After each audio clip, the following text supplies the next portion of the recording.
Raiders.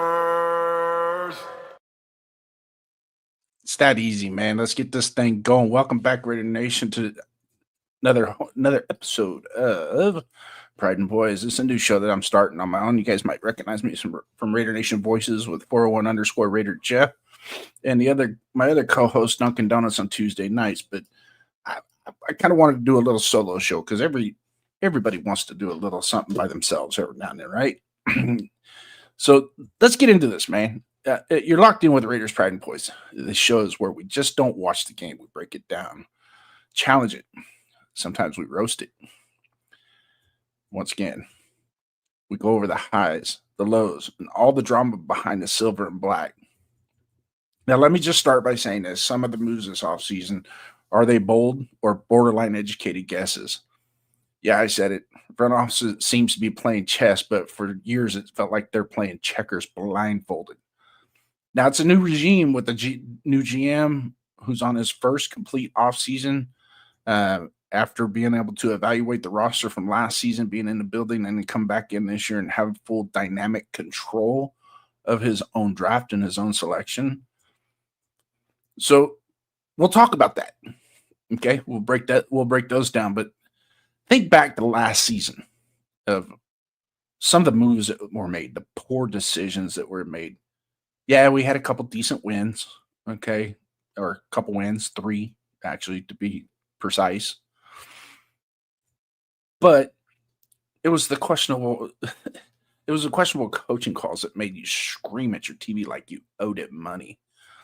This offseason is supposed to be the reset, the shakeup. Let's get it right. But between trades, the raised eyebrows and draft picks that we have, and analysts scratching their heads, it's almost like we're looking at a roller coaster you just can't get off. And fans, you're the ones keeping the fire alive, guys. Every tweet, every meme, every heated chat in the forum, it all matters. Engagement. Let's go. We got to do this. So here's what we're going to do today. We're going to break down some of the trades. Okay. We might not get to all of them. All right. But mostly we're going to primarily focus on some of the draft that's coming up. And hopefully, maybe in a couple weeks, maybe I could pull up a mock draft. I'll get a guest host to come in here and we'll throw a mock draft in so we can all participate in the mock draft. I haven't really been doing specifically mock drafts. What I've been doing is running them, going into the mock draft and letting just the computer run the whole draft. I'm taking my thoughts and ideas out of it and just let it do its draft and kind of see the focal points of other teams. And then there's another website that I like to refer to that kind of gives you an idea, and it helps. It helps where other teams are looking to pick. All right. And then it's in all promises, who's straight up overrated? I want you, Raider Nation, to get loud. Hit us in the chat. Agree, disagree. Roast me if you must. This is your platform just as much as it is mine. Later, we're going to do a segment I like to call Agree or Die, but I also put together another one as Who Am I? And a little bit different take on how a lot of other podcasters and content creators do their Who Am I? This one, I'm just going to be straight up open with it, okay? Where we throw some of the hottest takes in the ring, we are not overhyping this stuff, okay? This is just us talking. Did we let a future star slip through our fingers recently? Maybe. Are we going to call out the players and decisions that deserve it? Absolutely. Are we going to sugarcoat things? No PR talk, just straight Raider truth. All right, here it is. Grab your coffee, grab your energy drinks, whatever keeps you awake, because we are now gonna fire up Raiders Pride and Poise. They tried to measure us by time, by place, by what already passed. But the Raiders were never history. They were built for what comes next. A man once said, the greatness of the Raiders is in its future. The shield was forged in commitment to excellence, No shortcuts, no explanations, only standards. Silver. Black. Forever. Just win, baby. That's what it comes down to, right? Just maybe got to start with pride and poise. Then we get to commitment to excellence. And then before we're done, we should be a just win, baby franchise once again. I do believe it's happening. I'm positive that what we've done so far this year has been nothing but, I'm not going to say masterclass. I'm going to say better than what we've had. I think it's gotten to the point now where all that cash, us moving to Vegas and all that cash is going to free flow. It's given us the opportunity to be in this position to where we can get the right people and the right choices done. But hey, before we go any farther, I'm going to get into this chat real quick. Got 26 of you in here humming and looking. If you see me, sorry, this is the way my mom made me. Love me or leave me, but that's the way it's going to be. Ain't nobody could look as good as 805. Trust me.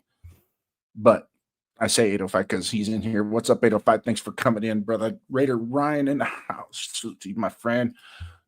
We got Jack. You're in here up too. Thanks for coming in, brother. The boss is looking. Got to be on my best behavior if I want to stay with the company. 805 is in here.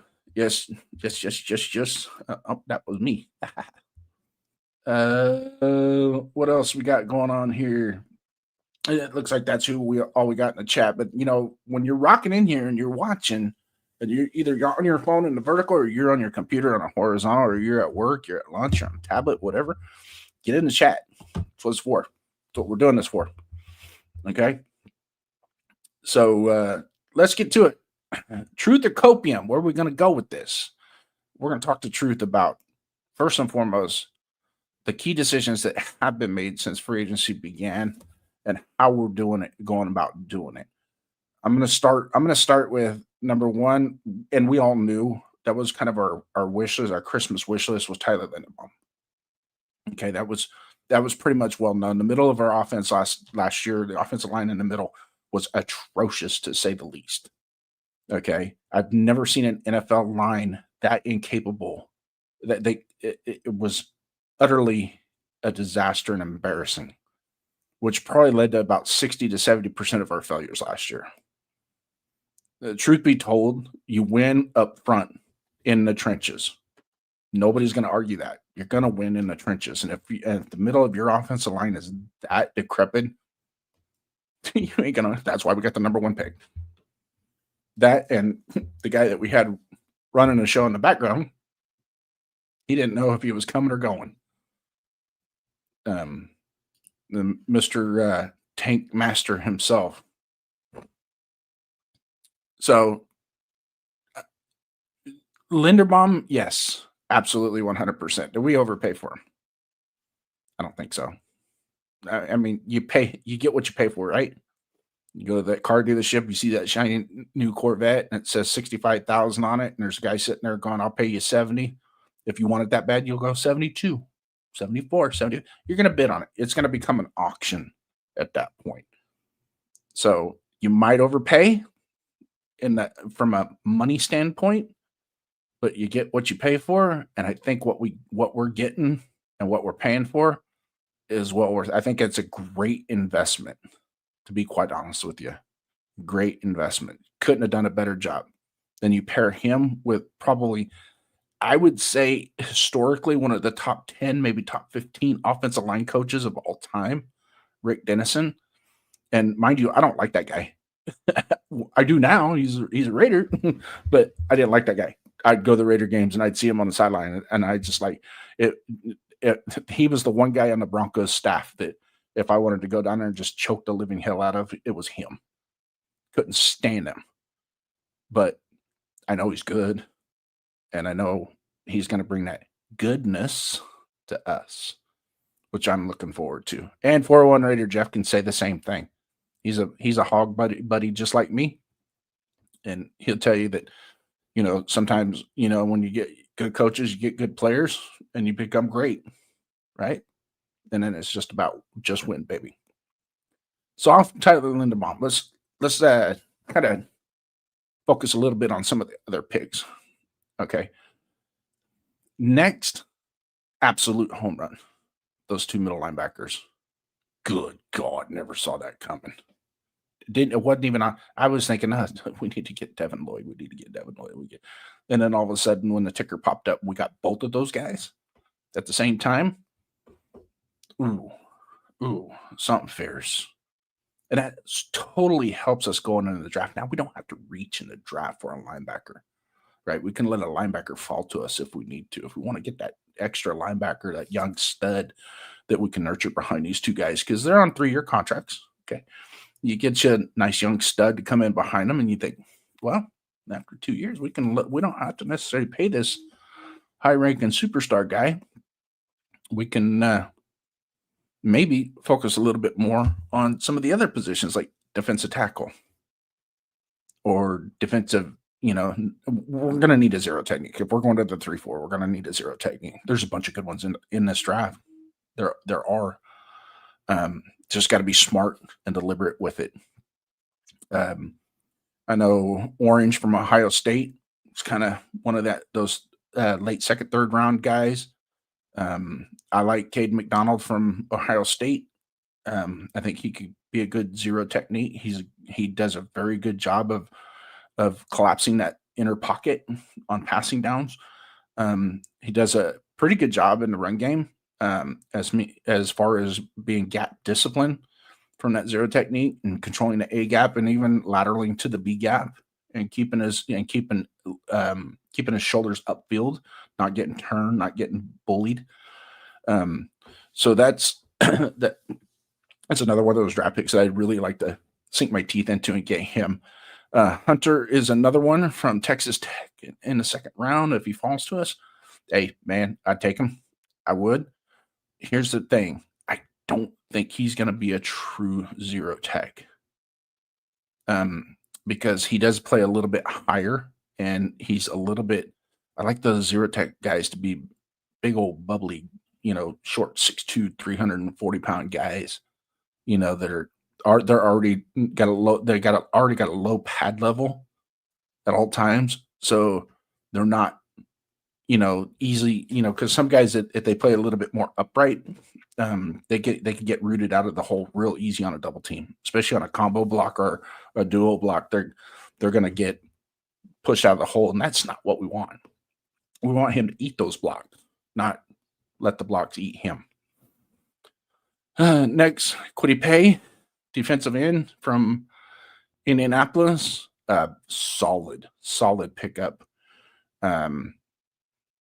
He doesn't flash on the stat board as far as quarterback sacks, but he does flash on tape. If you watch his games, he is constantly in that 2 to 3 yards upfield and making giving a dirty pocket, which is just as important as sometimes just a dirty pocket allows other people to collapse and complete the sack, especially if you got a quarterback that's going to be kind of peering down.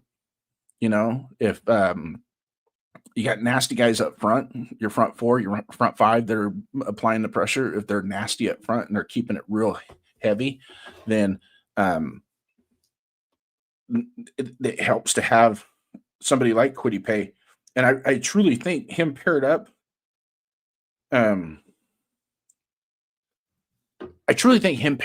With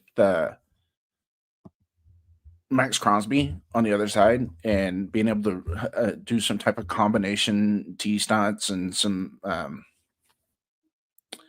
be a little,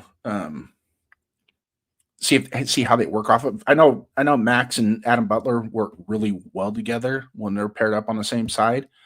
This kind of gives Adam Butler a little bit more flexibility to maybe push a zero technique every now and then, especially on passing downs.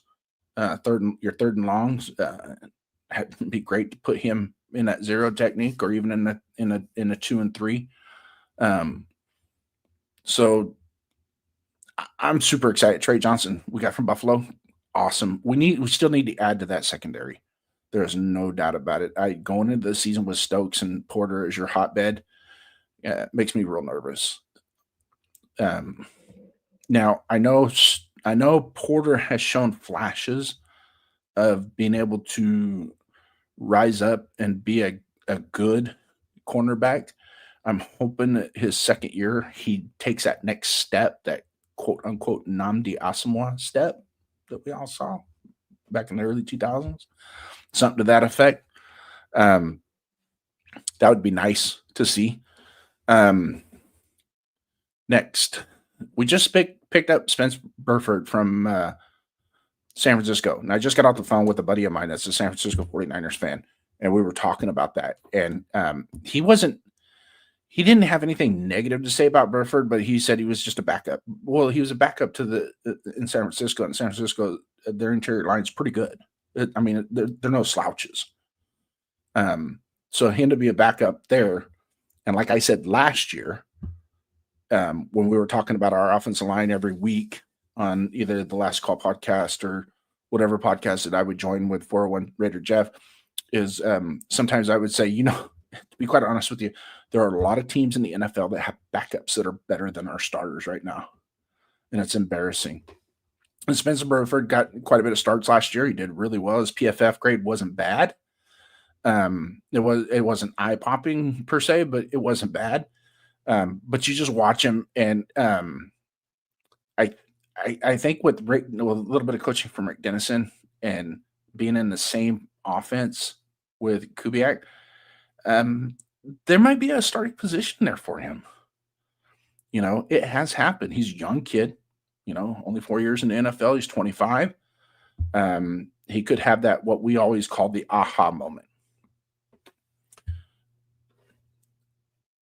Let's see. Anybody else in the chat have any risers or any surprises or good free agent pickups that we've had? Throw them in there. Throw them in the chat. Let's see what you got. Let's talk about it. It's up to you what we talk about. Right now, we're looking at 13 people that are watching. For those of you that are out there that you got friends and you want to spread this show out a little bit more, share the show, clip that link, send it to your buddies, hit those likes, subscribes, the like button. Only takes a second, just hit it, and it makes a huge difference on how much more content we can get into this show. I'm not a professional at this by no means, but I've been a Raider fan for a long, long time. Watched a lot of football, played a lot of football, been around a lot of football, and football is, as my wife said, it's like an addiction. And like I told her, I said, that's probably an addiction you'd rather me have than any other type of addictions. So back off. Let me do what I got to do. Let's see. Now, I'm going to do something here that is probably going to piss off some people, but I don't really care. Give me just a minute. We got some technical issues going on here. There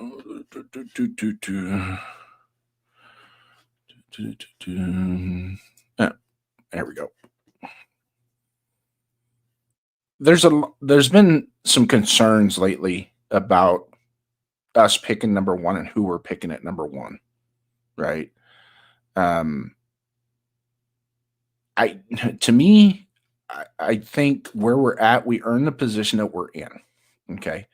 And one of the reasons why we earn the position that we're in is because we are deficient at the quarterback position, and the quarterback position is ultimately the most difficult, and it's also the one that is going to determine the success of the franchise for years to come. And it's not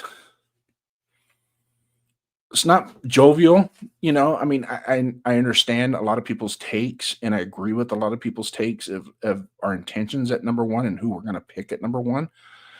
And some of it, I'm not opposed to the trade back theory as well, but there has to be a plan in place with that trade back. Right now, if that plan is where we're at on the roster wise, it's not a good plan. Okay. And what I'm saying is, if we're rolling with AOC is going to be our top guy in the quarterback room, and we're just going to filter in some other people, that's probably not a good idea. Okay. So let's think about that for just a second. Number two, the person that is at the top position is basically the solo quarterback of this draft when it comes to who's the top pick. Now, there is a good argument with Ty Simpson. I get it. There is a good argument, but there are also things that one is he didn't carry the successes as Mendoza did in this past year. He had, I think he had more struggles than what Mendoza did from a game to game standpoint.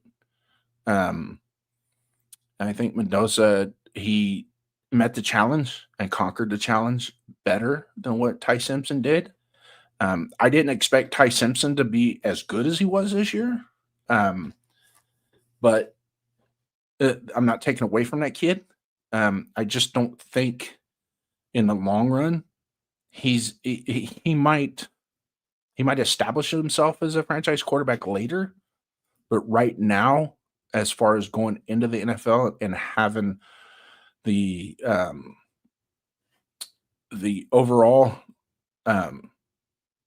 characteristics necessary to be a starting quarterback, a franchise quarterback, he's got to work on that. I think Fernando's just a little bit ahead of him when it's about being able to command the huddle, being able to command the offense, being able to apply his craft, so to speak, build his craft and go farther with it, if that makes sense. No prospect coming out, whether they're the number one pick or the number 257 pick, is a polished quarterback prospect. None. You have to, when you're picking that high and you're going to get you a franchise quarterback, there has to be some certain things, some certain characteristics and certain abilities that you can say, we can take that and make it work. For all intents and purposes, Clint Kubiak doesn't come to the Raiders if we don't have the number one pick with the chance of getting Fernando Mendoza. Bottom line, I'm not the only one that said that. Yes, I might sound like I'm repeating other people's words, but I wholeheartedly believe that was the case as well. So you can call me jumping on other people's backs with their takes on that. That's fine. But I also watched Fernando Mendoza quite a bit this year. Watched him a little bit last year. And to be quite honest with you, I didn't even realize he went to Indiana until the football season started. I went to watch a Cal game because one of my kids from high school that I worked at, that I helped coach there, went to that high school. And he transferred from UNLV to Cal. And I've always, I always admired the kid. I was good friends with his dad before his dad passed away. And really, really thought the world of this kid. And, you talk about a David versus Goliath type story. And he goes to Cal and breaks Keenan Allen's single season record at Cal. And I'm thinking, good Lord, the kid's special. He's special. I wish he would get drafted. And I wish he was about 4 inches taller. And I remember when I was working at the school, the scouts would come in. We had scouts from BYU, Wyoming, Arizona State, would come in to scout him because the word was getting around about his punt return ability and his receiving ability and his speed. He ran track too. He was ranked in the state in track. Super fast kid, agile. And I would be in the office. My office was next to the athletic director's office, and the athletic director go, "Hey, JD, hey, you got time?" I go, "I got time. What do you need?"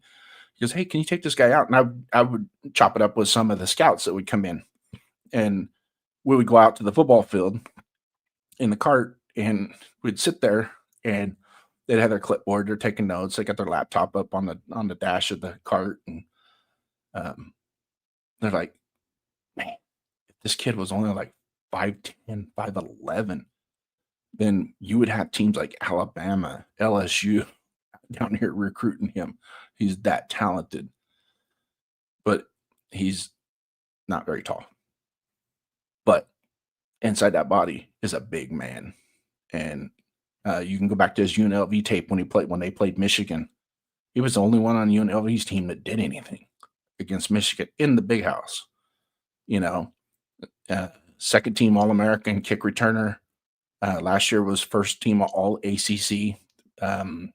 First team All ACC academic at Cal. Smart kid. Super proud of him.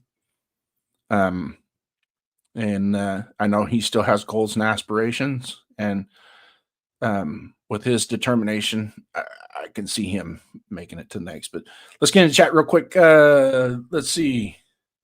Next effect. Thanks for coming in, brother. Can't forget for that short time that Aguilar picked up. He played great and got paid.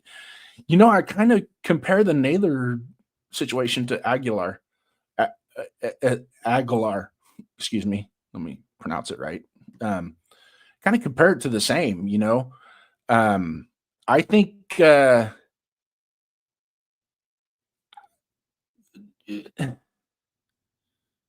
you can. The only thing is with Aguilar is there was a little bit more. We had a little bit more speed, I think, at the time. And him and Derek did develop a pretty good relationship. But it was so short lived. We didn't get to really, I guess, punish people more with that combination. But it was good, and I think Naylor can come in and do the same thing. Be that same type of receiver. And of course, here we go with 805. Now, I'm not going to get into it. Yeah. So this is a great take right here. Simpson is more pro ready than Mendoza, not even close.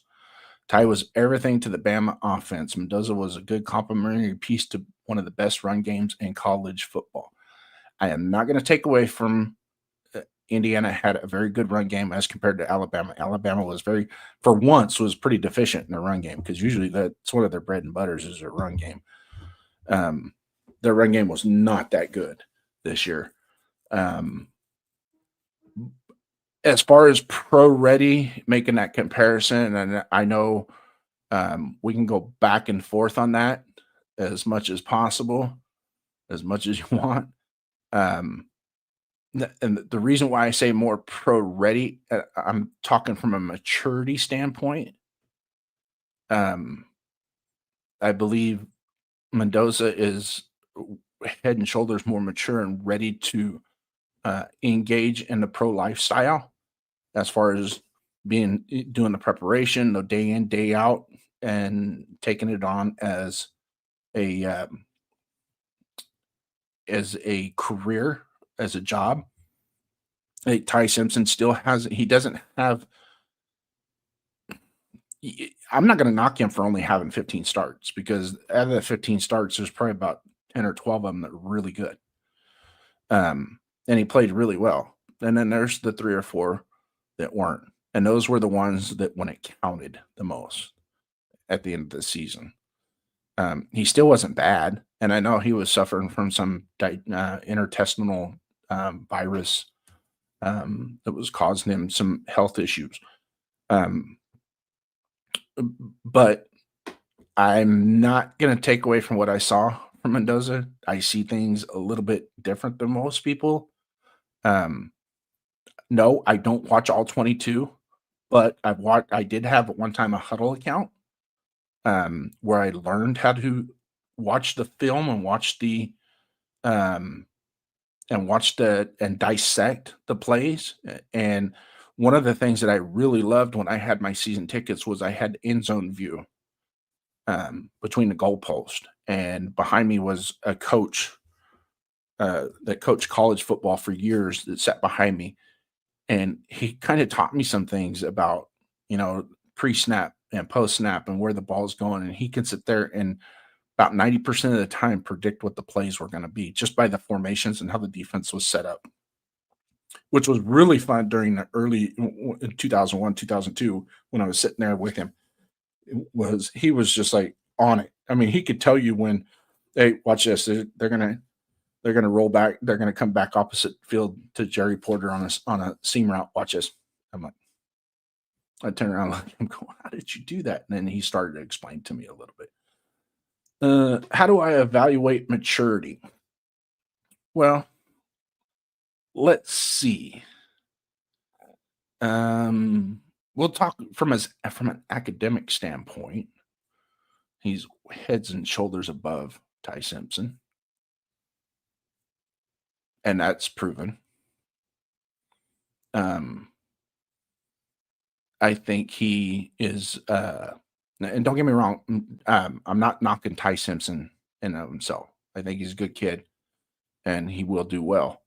But from when I say maturity standpoint, is he's not going to let the outside affect him as much. So when he hears the 805s and people like that critique him, it's not going to bother him. Whereas there has already been insinuations from the Ty Simpson that some of the stuff that's been said about him, he kind of takes it personal a little bit. But that's okay. It's how you overcome that, right?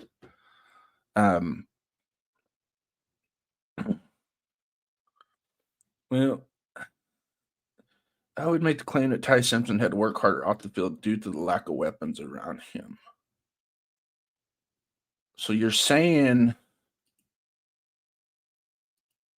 So what you're saying is Ty Simpson or Fernando Mendoza had better receivers than Ty Simpson did. Interesting. All right. Mendoza uses head and shoulders, got lice, bad pick then. Yep.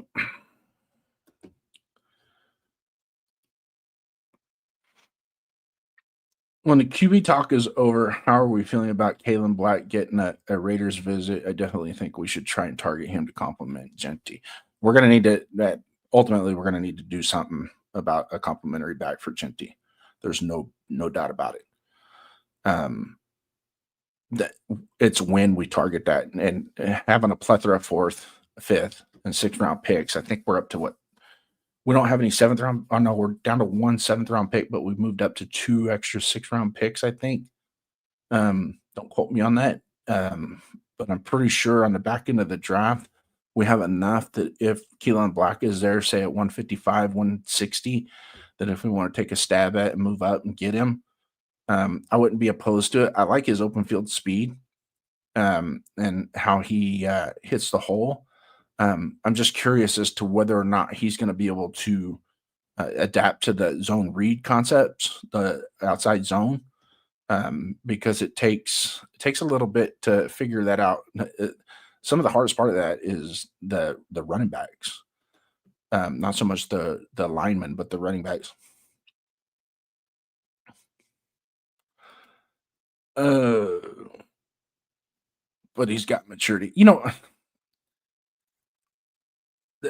Just maybe I misspoke as to the maturity aspect of it between the two. I just think how Mendoza did it and where he went versus, because let's face it, he goes to Indiana, from Cal to Indiana, right? Indiana, we're talking about Indiana, okay? Ty Simpson's at Alabama, which was already the premier college football program, correct?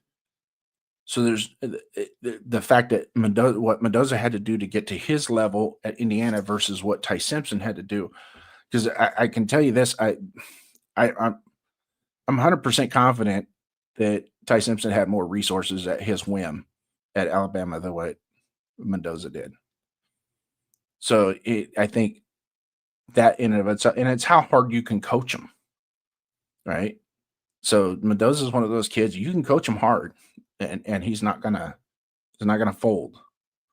So, and I think a lot of people take for granted his personality.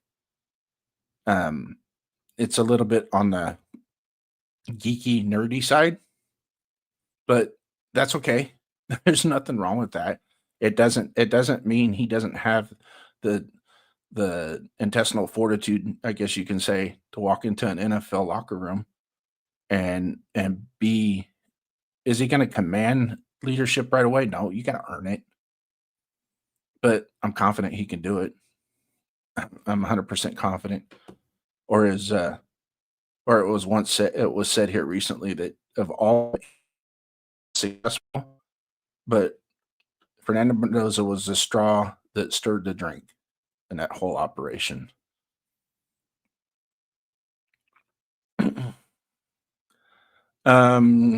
So I'm not even going to get into that discussion with you there, Mr. Jeff, as the maturity level or what the combine had to say about Fernando Mendoza, because we know he participated in the administrative stuff, but he didn't perform out on the field, which is fine. A lot of people didn't, especially a lot of the guys that were in the later rounds of the college football playoffs that, they were playing into middle January, and then some of those guys, transitioned over to the Senior Bowl. Sometimes it's like, you already know where your draft grade is. So just, do your pro day and let the rest of the process play itself out. I don't think, to me, the combine isn't a hard score. As far as being drafted, where your overall evaluation, I wouldn't. I mean, it's like little league tryouts. Is really what it comes down to. Is a bunch of guys in their underwear lined up, and who gets picked and who gets to do what, and nothing is really set in stone at that point. I mean, you can evaluate athleticism at the combine. I mean, that's for sure. But I think we're missing the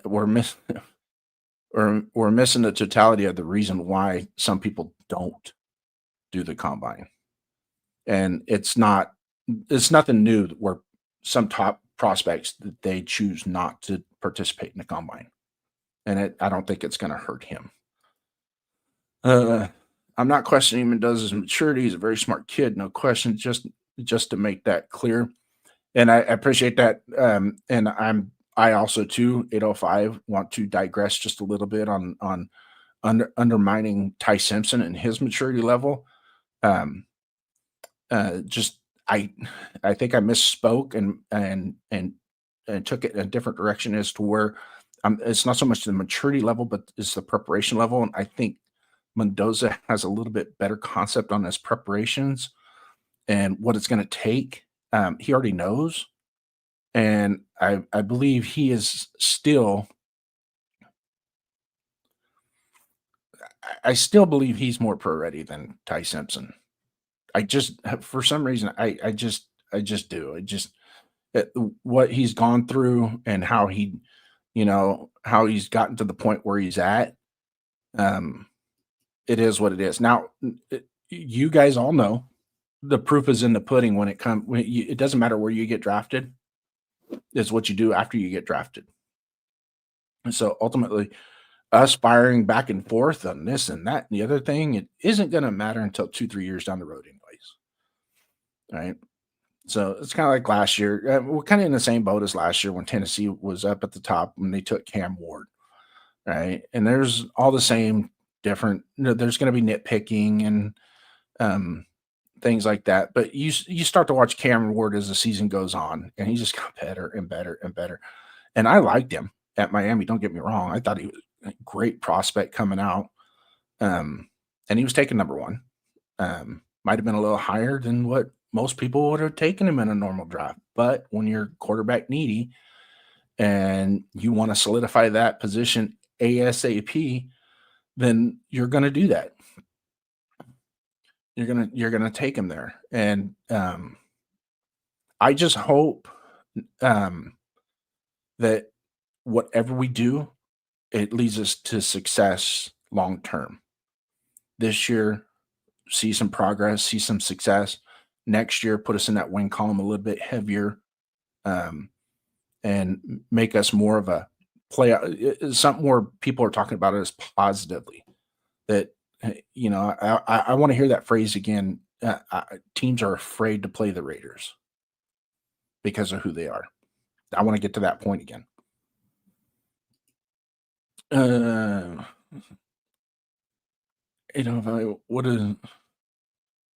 What is it that you question about Mendoza? I think we got chat going here. Roshak, welcome in, brother. I'm at work, really busy, but have a great live stream. Thanks, brother. We know where you're at, and we'll see you down the road. Thanks for popping in. 805 key difference. Mendoza handled pre-snap pressure with RPO, which won't happen nearly as often in the NFL. Ty showed he understands defensive pressure and adjusts O-line protections pre-snap often. Great take. Guess what I did last night? I watched the Washington Commanders versus the Chicago Bears. You know what I saw? I saw Jaden Daniels running RPO after RPO after RPO after RPO. Now, you have to understand, sometimes teams run RPO not because just of the quarterback, but also of the offensive line. Can the offensive line adapt to it as well? So if you run a more simplified version of the offense, it makes it easier for everybody else. So to say that it's Mendoza, now I can tell you this, you can go back and you watch tape, 3rd and long, goal line or red zone, wasn't a whole lot of RPO. You know, there was a lot of, against Wisconsin, they were in Spider 2 white banana. I was like, whoa, I know that play. That's like a Madden favorite, or not a Madden favorite. Wow, what's his name? It was 49ers head coach for years. That's John Gruden on his, Spider 2 white banana. And you see the play, and it's like the only thing that he did wrong, though, was it's supposed to be a reverse pivot on the fake, and he straight drop. But I also think a lot of that had to do with the middle blitzer, is he wanted to get that running back up into the hole a little bit faster and not turn his back to the blitzer. So he was probably supposed to do a reverse pivot, but he didn't. And you can kind of tell it's like, oh crap, here it comes. He's like trying to get out the way so the running back can get a block on him. But I'm not afraid of the type of offense that Mendoza can run. I'm not. We can say that he was strong RPO run a lot of RPO. Well, Kansas City runs it 22% of the time. So, I don't foresee him running a lot of RPO with the Raiders, and I'm sure Kubiak is going to go, we'll have a few plays, but we're not doing it like that. But it'll be fine. He'll be able to take a snap from center. He'll be able to do those things. He might look a little clunky because that's just his physical makeup, but he'll be fine. There's been other quarterbacks that were the same way. That were a little bit on the, they look awkward. Pat Mahomes, it looks awkward when he scrambles and runs downfield. He literally looks like he's at Walmart running from a Black Friday crowd when he's running. It's a little awkward, but it gets the job done.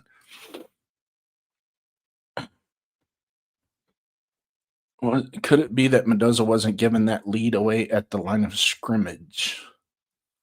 I agree with you there that a lot of their calls their offense was predetermined on 2 sets, and there wasn't a whole lot of, if you see this, check to this, and no audibles, things like that.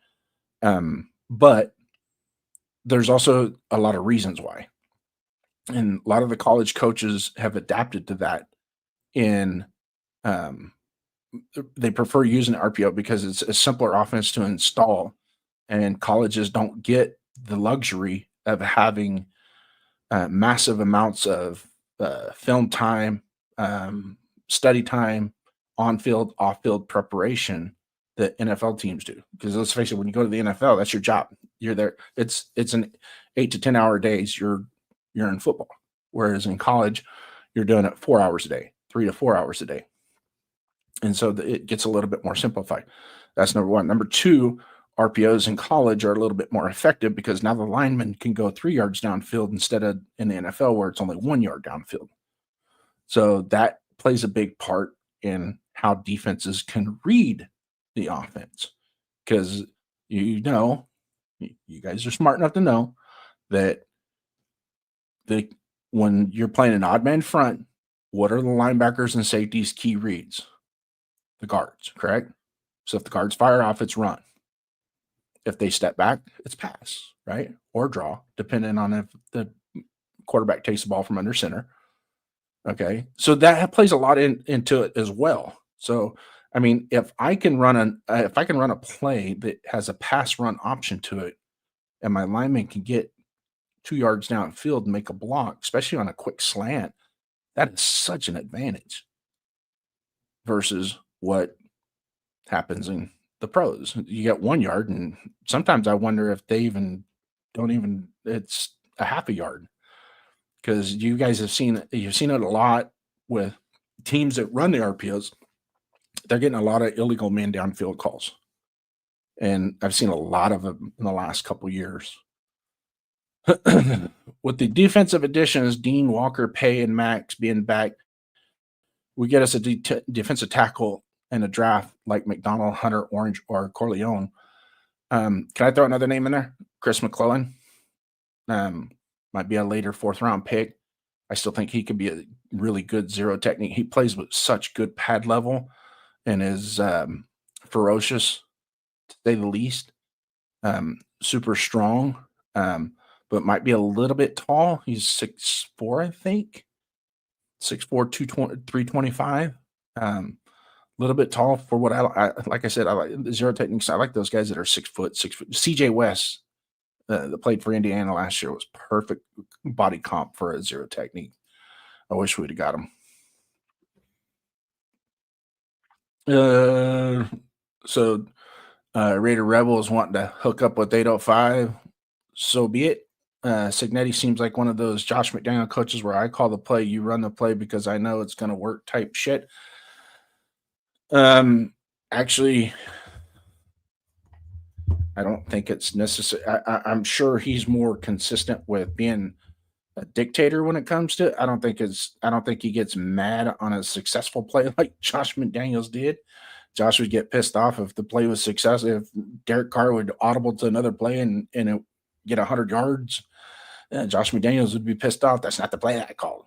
Dude, you just scored a touchdown. Get over it. Kubiak isn't a big RPO guy. He could adapt to Mendoza. Good coaches do. RPO rules are very different in college and the NFL, mainly due to the O-line rules. Yeah, that's what we were just talking about. And the hash marks do also play a role in that, which is quite interesting because you see a lot of times he would be boundary side and throw field side, and there was a couple plays, Iowa in particular, where the underneath route was probably a better option, but he still threw that outside fade, and it was a beautiful pass completion, great catch, whole 9 yards, great total battery in and of itself. And but it was one of those deals. I think he was wanting to do more than what he actually had to, and it worked out. But great pass. I mean, you couldn't ask for a better pass. I'll hit you up. Time is limited with Easter, and my brother just had his first kid. So okay.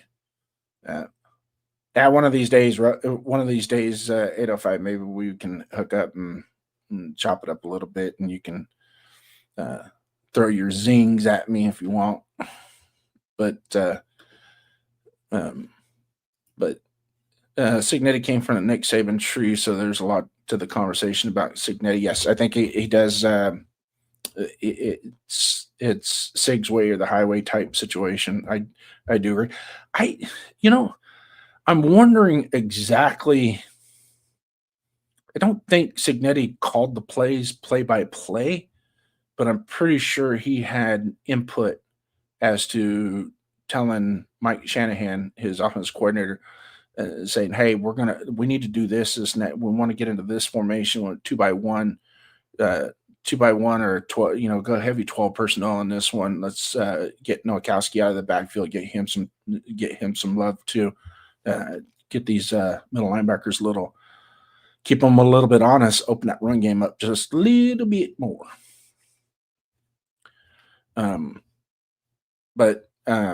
But no, you guys, great takes, and I'm not gonna. I have my opinions because I guess because I watched a lot of it live as it was happening, and I might have a little bit more emotion into it, especially that Penn State game. Me and my wife were watching that game, and and I'm sitting there, and I just watched how he put on a masterclass of how to run a 2-minute offense.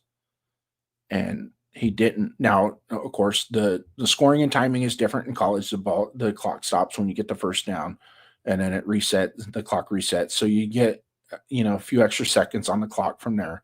I get it. But, you get 2 minutes, you get the ball 2 minutes on the 80, you got 80 yards to go. And your first play is you get sacked. You're already second and long, third long. And then he starts hitting a seam route. He hits the out route. Get out of bounds. First down. And he gets down there. And then you get down towards the goal line. His first pass he throws. From there, he throws and it hits. It's batted up in the air and almost picked off. I'm like, oh man, dude, that was why'd you go that way? You should have took one more step and come back the other direction. Which, in fairness to 805, he's pointed that out, that his progressions is a hindrance. Him not using his progressions in college like he should was a hindrance. He kind of stayed with the 1-2 and didn't come backside or he wouldn't come backside with his read to see if maybe the third option was breaking open or it was even an option.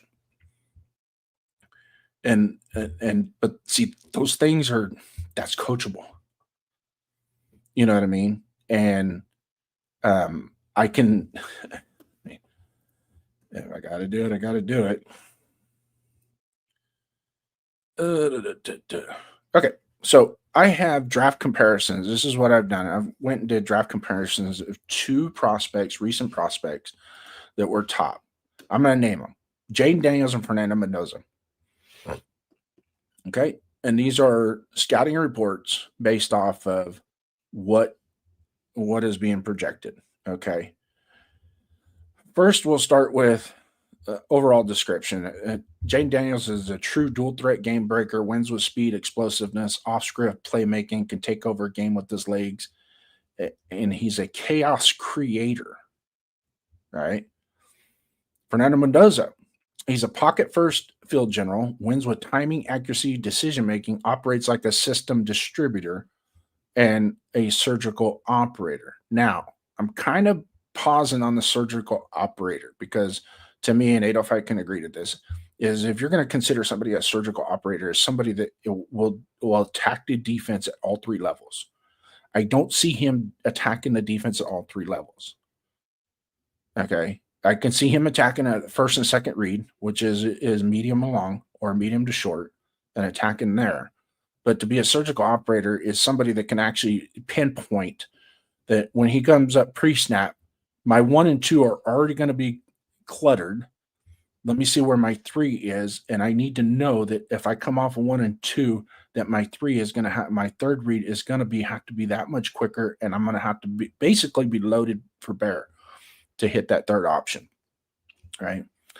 And I know sometimes in Indiana their third option was running back out of the backfield, which there's nothing wrong with that if it's getting first downs.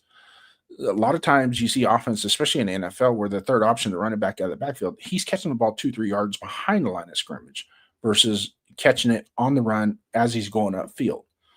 That's one of the things that I really liked about with Indiana and Mendoza, that when he had to come back backside to the running back out of the backfield, the running back didn't have to stop, pause, reach down, or anything like that. He was really hitting it. He was running with the pass in the air, catching it, and still keeping his momentum going forward. So The next category is processing and IQ. Advantage Mendoza to Jaden McDaniel. Elite post snap reads, high completion efficiency. He has an adjusted completed percentage, diagnoses defenses quickly, and attacks with leverage. He's Jaden McDaniels, 100-yard rushing threat, breaks defenses down. Let's see, pocket presence. But Mendoza has advantage, stands tall under pressure. Obviously, he's 6'5", so he's going to have a little bit of advantage there. Keeps his eyes downfield, delivers in structure.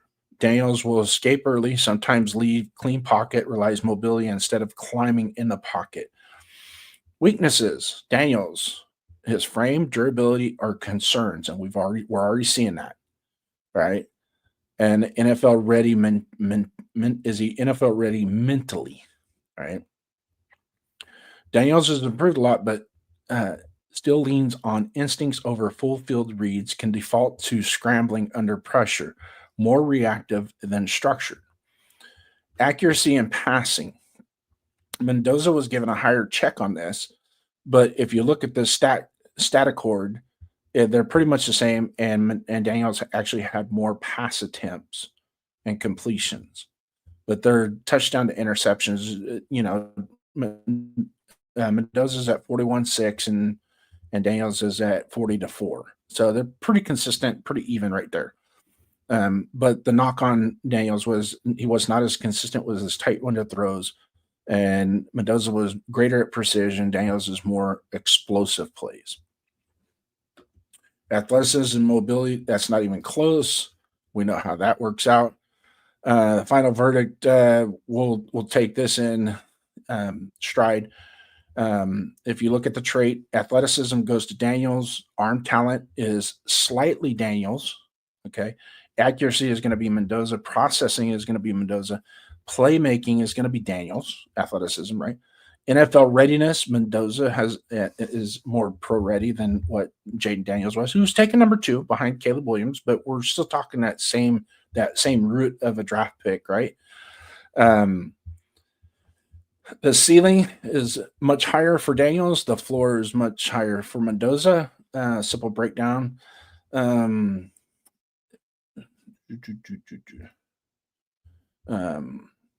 Mendoza, or let's say, no, that's Daniels takes bigger hits.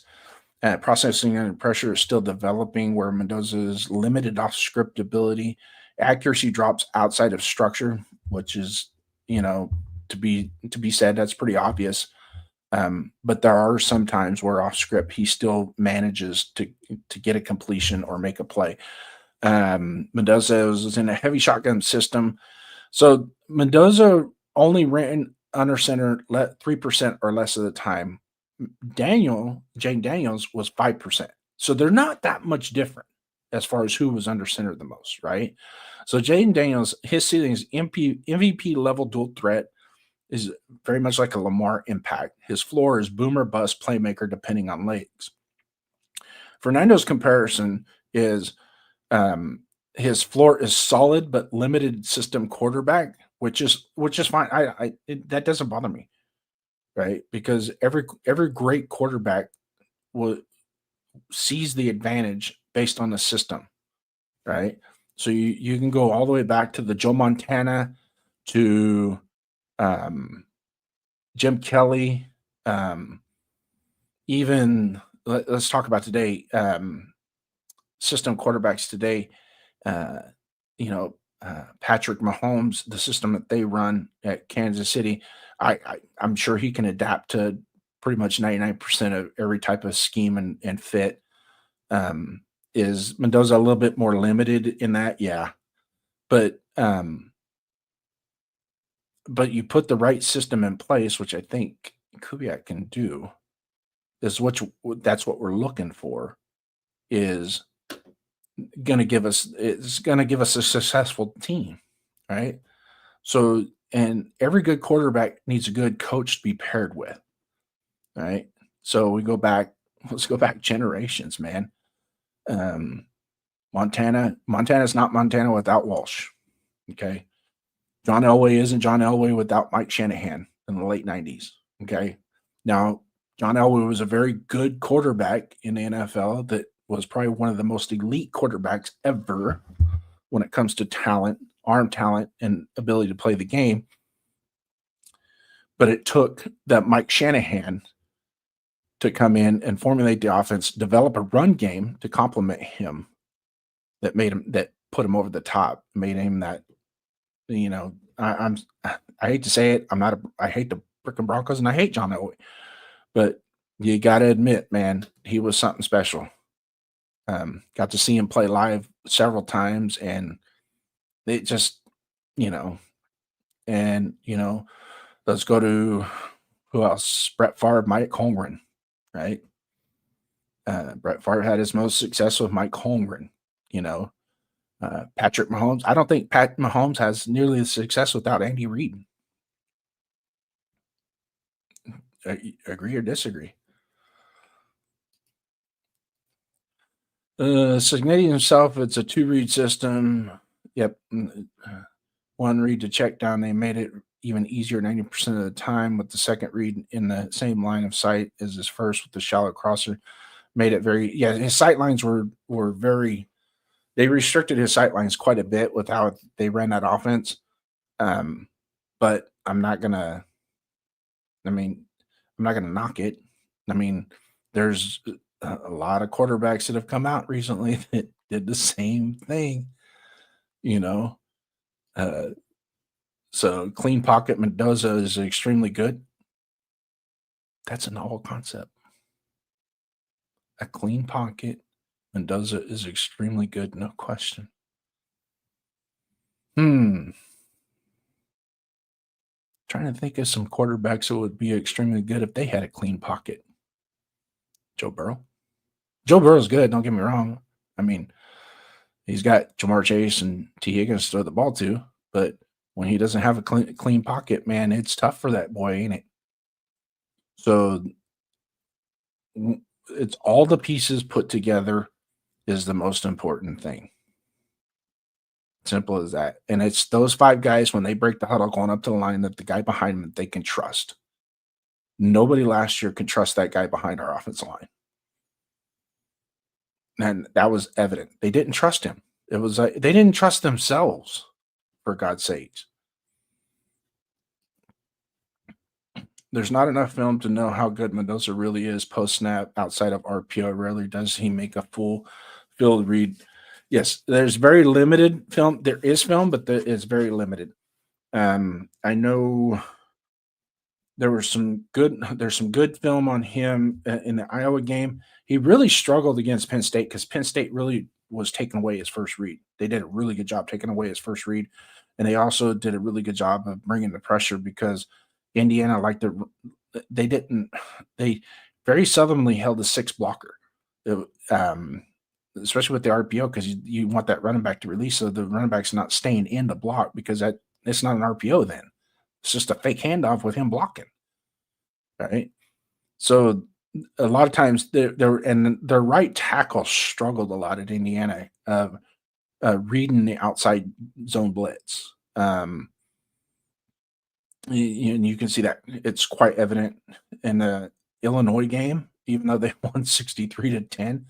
You still saw the offensive line the outside pocket was just coming down on him real fast. And there was but yes, absolutely right. 805. I agree with you 100%. There's not enough film to say, but I also think that he can adapt. You got to dive deep into kind of like what his personality is like and who he is and how he wants to be. And I think he can adapt to the NFL and become that guy that can maybe process 4 reads in a play. But it's going to take a clean pocket. I mean, you can't do it in a second and a half, 2 seconds. You're going to need that 2.5 to 3 second pocket. Did I see a Bueno in here? What's up, Bueno? Hope it's you and not your refrigerator, but either or, both of you guys are more than welcome in this joint. Thanks for coming in, man. Let's see. You can never assume a quarterback can be coached up to run under center. All former QB coaches will tell you how hard the transition is. Ty Simpson showed he can't do it at a high level. Okay. You're right. Not all quarterbacks. I'm saying Fernando. Fernando can do it from under center. I think he'll be fine. He'll be fine under center. But all prospects are just that, right? They're prospects. James Furbo, thanks for coming in, brother. Furbo, since you guys are doing it, Jeff says we have. Raiders. Guess it's company policy. But no, that's for you, Furbo. You deserve it, man. Thanks for coming in. Next effect. Also, what about prep before the game? Can we really compare Daniels and Mendoza in terms of how each preps for the game? Those are hidden characteristics that not all of us know about, right? Because we're not there. All we get is what's put out on the field on Saturdays and Sundays, right? And then we can evaluate it from there. But what you got to do is you got to watch some of the interviews and see the tea leaves that are dropped during those interviews and kind of process it together. One of the things is and I know a lot of people knocked out all Mendoza on his he throws heavy back shoulder fades, right? Well, there's an interview of him when one of the first people he met when he got to Indiana was Elijah Surratt, and Elijah Surratt said, "Hey, man, once you work up on this back shoulder fade stuff, let's do this." So it's like your receiver comes to you and says, "Hey, I like the back shoulder fade. Let's work on the back shoulder fade." What do? I truly think the back shoulder fade is a weapon, not a hindrance. It's a weapon. And the reason why I say that is because there's two people that once played together in the NFL. They're both still playing in the NFL, but that when they were together in Green Bay, ran a master class of back shoulder fades, and that was Aaron Rodgers and Devontae Adams. It was lethal. I mean, Devontae was to the point where just throw it 3 yards out of bounds, I'll catch it. And watching who was it? Former cornerback in the NFL was talking about the back shoulder fade and how, especially in the NFL, because after 5 yards you can't bump them no more, that the back shoulder fade is almost impossible to defend if it's ran right and done right and executed. It's almost impossible to defend. And we have a tight end that obviously caught some back shoulder fades for touchdowns. So to me, it's a weapon. I don't call it a hindrance.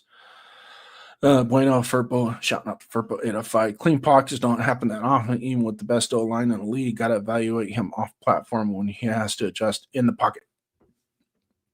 Ding, ding, ding, ding. That's what I want to see. How can he manipulate the pocket? And not so much in the pocket, but because you can dictate the rush by how you manipulate the pocket, correct? So you got the front three they're peeking into the backfield. You step up maybe 45 degrees to the left and then take one quick step to the right. Now you got this big old window opening to where you can see, right? So you've convinced the defensive lineman to go a certain way on their pass rush discipline, and you manipulate them like, okay, I'm over here. Now I'm over here. Going to throw the ball. That's something I want to see him do. And there's no tape on that. He has subtle shuffles in the pocket. Another thing that I don't like is his drift.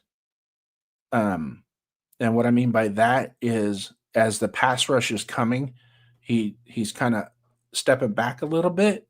He did that quite a bit. In college, obviously, in his arm strength, he's able to deliver. But those free safeties will undercut those because you're adding 2 yards to your throw, right? And you're taking some of your velocity away because now you can't rotate your hips and your shoulders as much. So that drift needs to be fixed. And I think that was intentional because, once again, tea leaves in interviews is he said he's willing to do what it takes to get the ball to his players. He's willing to die for his team, right? And sometimes when the pass rush is coming, and he's even said this, sometimes when the pass rush is coming up in his face, that he will hold the ball a little bit longer just to make sure his guy can get open and upfield. That probably not a good thing. Probably not a good thing. But there are some people in the NFL that still do it and are pretty good at it. I mean, but I'm not. So I'm not. I'm just gonna leave it as just nothing's guaranteed in the NFL draft. Is all I know. We can draft the player that shows the most promise, whether that be Mendoza or someone else. How they transition to the NFL is what we're gambling on. Absolutely 110%. It's not where you're drafted, but how you perform after you're drafted. It's just we're in a position right now, and he's shown the moxie to lead a team, make the plays, and he's not a slouch by any means. He's not a slouch when it comes to being a quarterback. He's a pretty damn good quarterback. Now, could he take it to the next level? That's the only question. Because nobody, like you said, nobody's a guarantee. You know, we have the Sam Bradfords and the Carson Palmers and the Matt Leinarts and those guys that were primo in college, and you thought, okay, they're going to go to the pros, and it's like, they weren't all that in the pros. And there's a couple of them right now that are in the pros. Tua Tagovailoa and Kyler Murray are two right off the top of my head that were elite performers in college. And you thought that they were, I thought that they were going to be really good pros and make their teams that much better. And they had some instant success, but as time has gone on, other teams have kind of captured what their playing styles are and uses it against them. So those are guys that depend heavily on the rest of the talent on their team, which is not a knock, though. I'm not knocking that. Some guys see a payday and start to slack. Absolutely. Here's the cool thing about Fernando is he graduated from the Haas School of Business and Finance, Cal Berkeley, one of the most world-renowned schools, business and philosophy. And he graduated in 3 years, 3.5 GPA. That school is not easy. That program is not easy. And he did it and still played college football at a high level. So that's something to be said about his work ethic. Much like Andrew Luck at Stanford, with his architectural engineering degree, and how he was able to still be studious in academia and an athlete at the same time. That's not easy with those schools. Matthew Golden last year was supposed to be set with the Packers, and he had an underwhelming rookie season yet. It wasn't. There's a lot of guys that do that. They just, for some reason, they get to the league, and it's like, and I don't see, every once in a while you come across a draft and you can find that guy in the draft that you go, that's a dude. That dude is going to step onto the NFL football field and day one be all Pro Bowl caliber from day one. In this draft, the only one that I have really, in my opinion, is I think Caleb Downs is that guy that is going to step into defensive backfield and day one command respect, be a leader, and be all pro to Pro Bowl caliber. Is Mendoza better than J.J. McCarthy? Yep.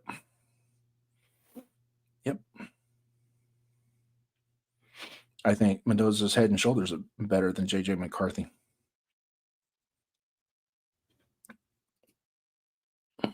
That's why Golden fell to where he did. Let's see.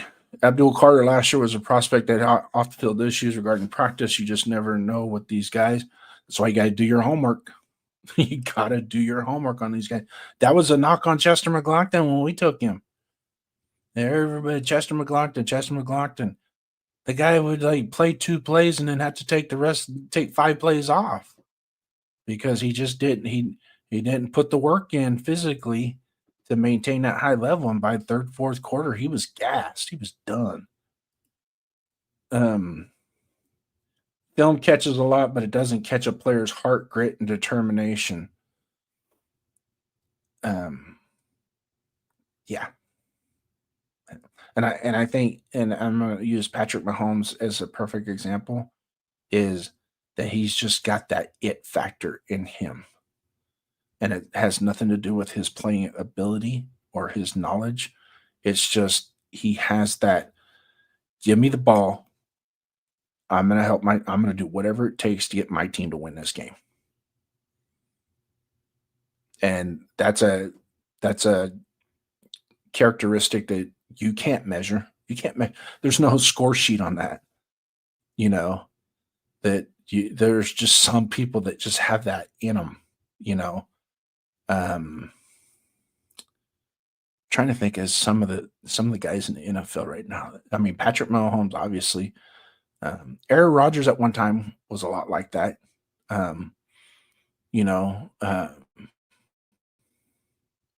Somebody that, you're down 1 score, up 1 score, can finish the game. You're confident when he goes out, he's going to finish the game. Like AOC. I don't know what that's in relation to, but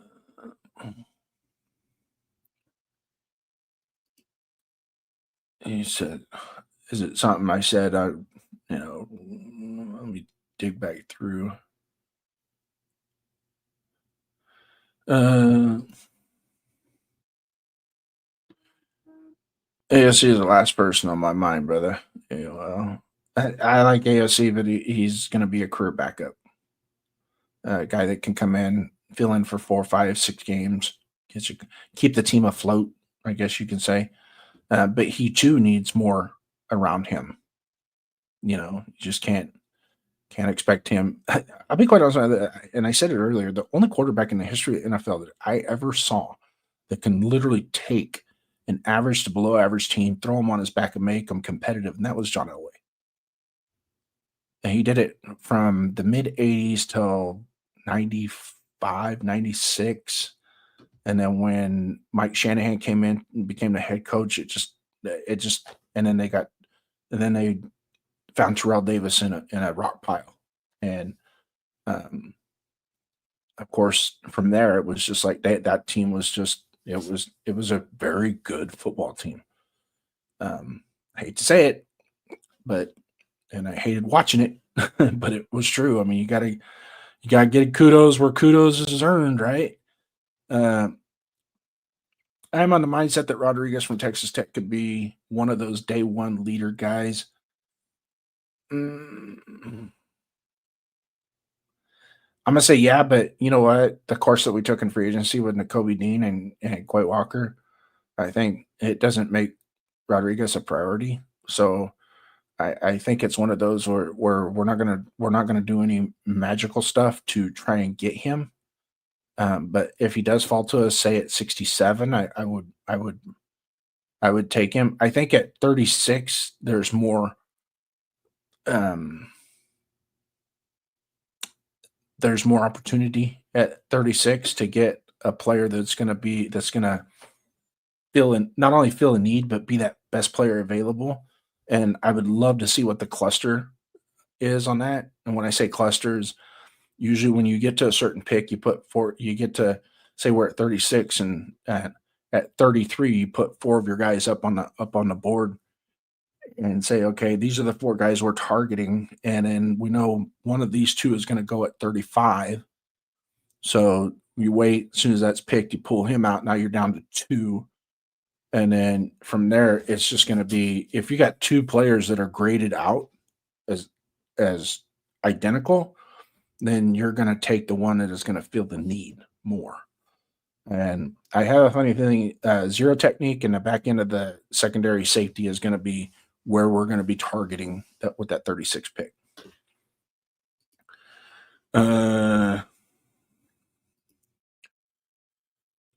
Yes,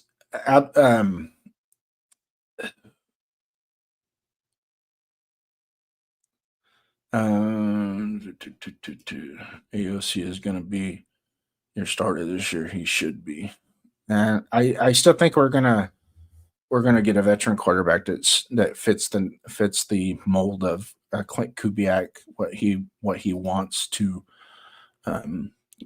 bring in as a bridge quarterback, I guess you can say. It's only one thing is if you bring a bridge quarterback in, all of a sudden he catches fire and he's doing things that, it's like, well, just took this quarterback number one. This guy's got to probably give us two or three that, kind of like when we had Rich Gannon, we bring in Rich Gannon and then we draft Tuiasosopo and it was like, well, Tuiasosopo ain't never going to play because Gannon's just lighting it up. Right on. Joe Burrow deserves an honorable mention. It's him against his own line, his defense, and the team he's up against. Yes, I would absolutely. I'd put him in that category as well. Somebody that still somewhat keeps that team competitive. That's a good one. Really, I mean, shout out to you on that one, brother. Caught me off guard with that. Got a sleeper guard, late day 3 guy, Jeremiah Wright from Auburn. You can't go wrong. Auburn does have a tendency to produce good offensive linemen, so you can't go wrong. And a lot of times, when you're looking at offensive linemen coming out in the draft, a lot of times I look at the school that they're at because there's some schools that just, you be watching Monday Night Football and you know how they do the Joe Smith, University of Auburn, University of Georgia, left guard, and you start to see the same schools over and over and over again on the offensive line.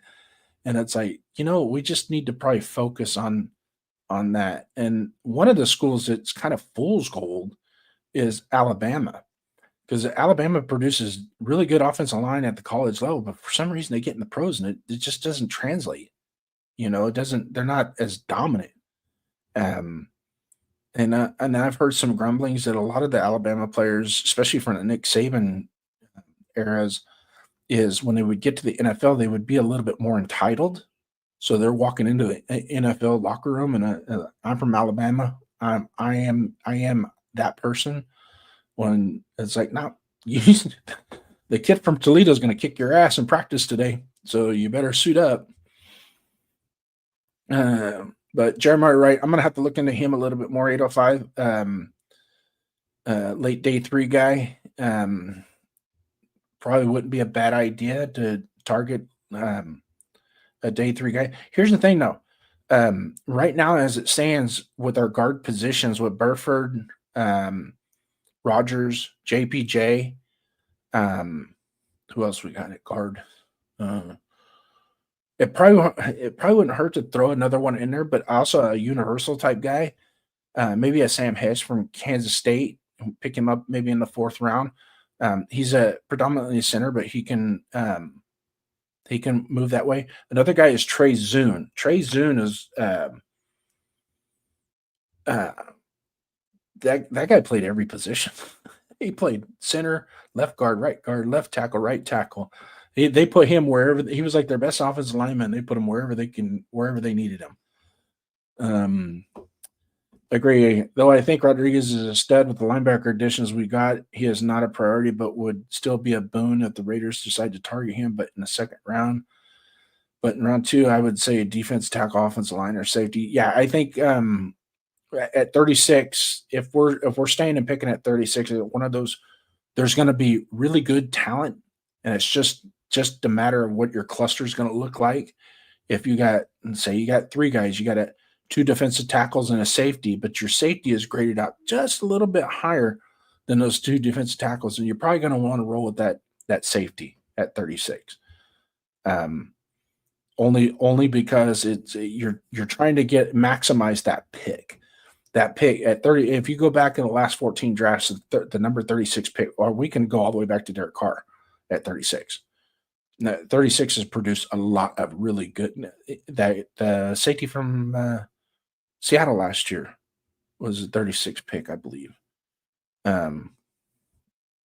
So right there, I mean, your top 40, your top 50 picks are so important. I am not one I don't think we should move back more than 5 spots because I think we sacrifice trying to get more picks. Because it isn't always about the quantity of picks, it's about the quality of picks. If you want a large quantity of picks to fill your roster and maybe hit, then maybe the back end of the 4th, 5th, 6th rounds is where you want to move around. And somebody says, "Hey, I want to come up to 155. I'll give you 165, 175, and let me come up to 150." Okay, I'll do it. That's 2 extra picks, right? Why are people making an exception for Jeremiah Love to go top 10, but the Genty pick wasn't justified?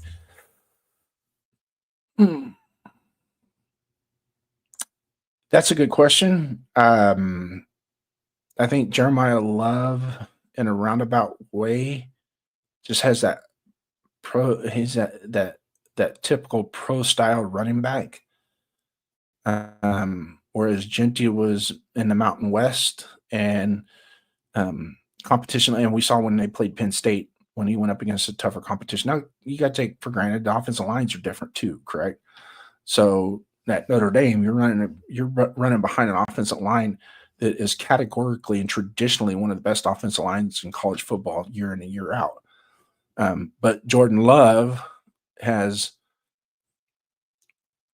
his breakaway speed, I guess you could say, is probably a determining factor in that. But I'm going to throw a name out there that I want you guys to pay attention to going forward. And I know 805 and Severe, they're like, "Man, you live in Missouri or something?" But no, I watched a lot of Missouri last year, and Ahmed Hardy from Missouri next year that's my dark horse to win the Heisman. If he stays healthy and does what he did this year and improves upon that cat. Now you talk about the real deal running back. That's a real deal running back right there. But the knock on taking running backs early, I guess, I don't see I understand it, but if the guy is that good, why not take him? I mean, it's like with Caleb Downs. I think he's a top 3 pick.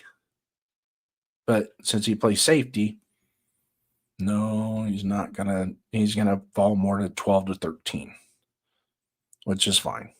He's still gonna be a good NFL player.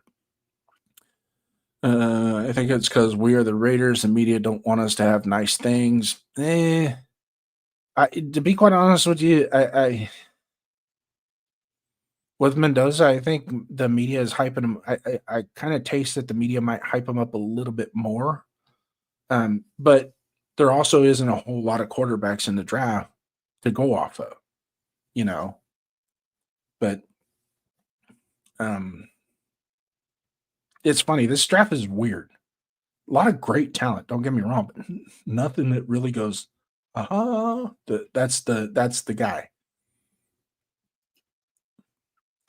I still drive Jacob Rogers, him and Nakobe hold down the middle and let Quay Walker move around. Could be nasty, sideline to sideline, linebacker core. Yeah. I mean, if we can go from 67, I think Rodriguez is going to fall about mid 40s, mid to late 40s is where he's going to fall.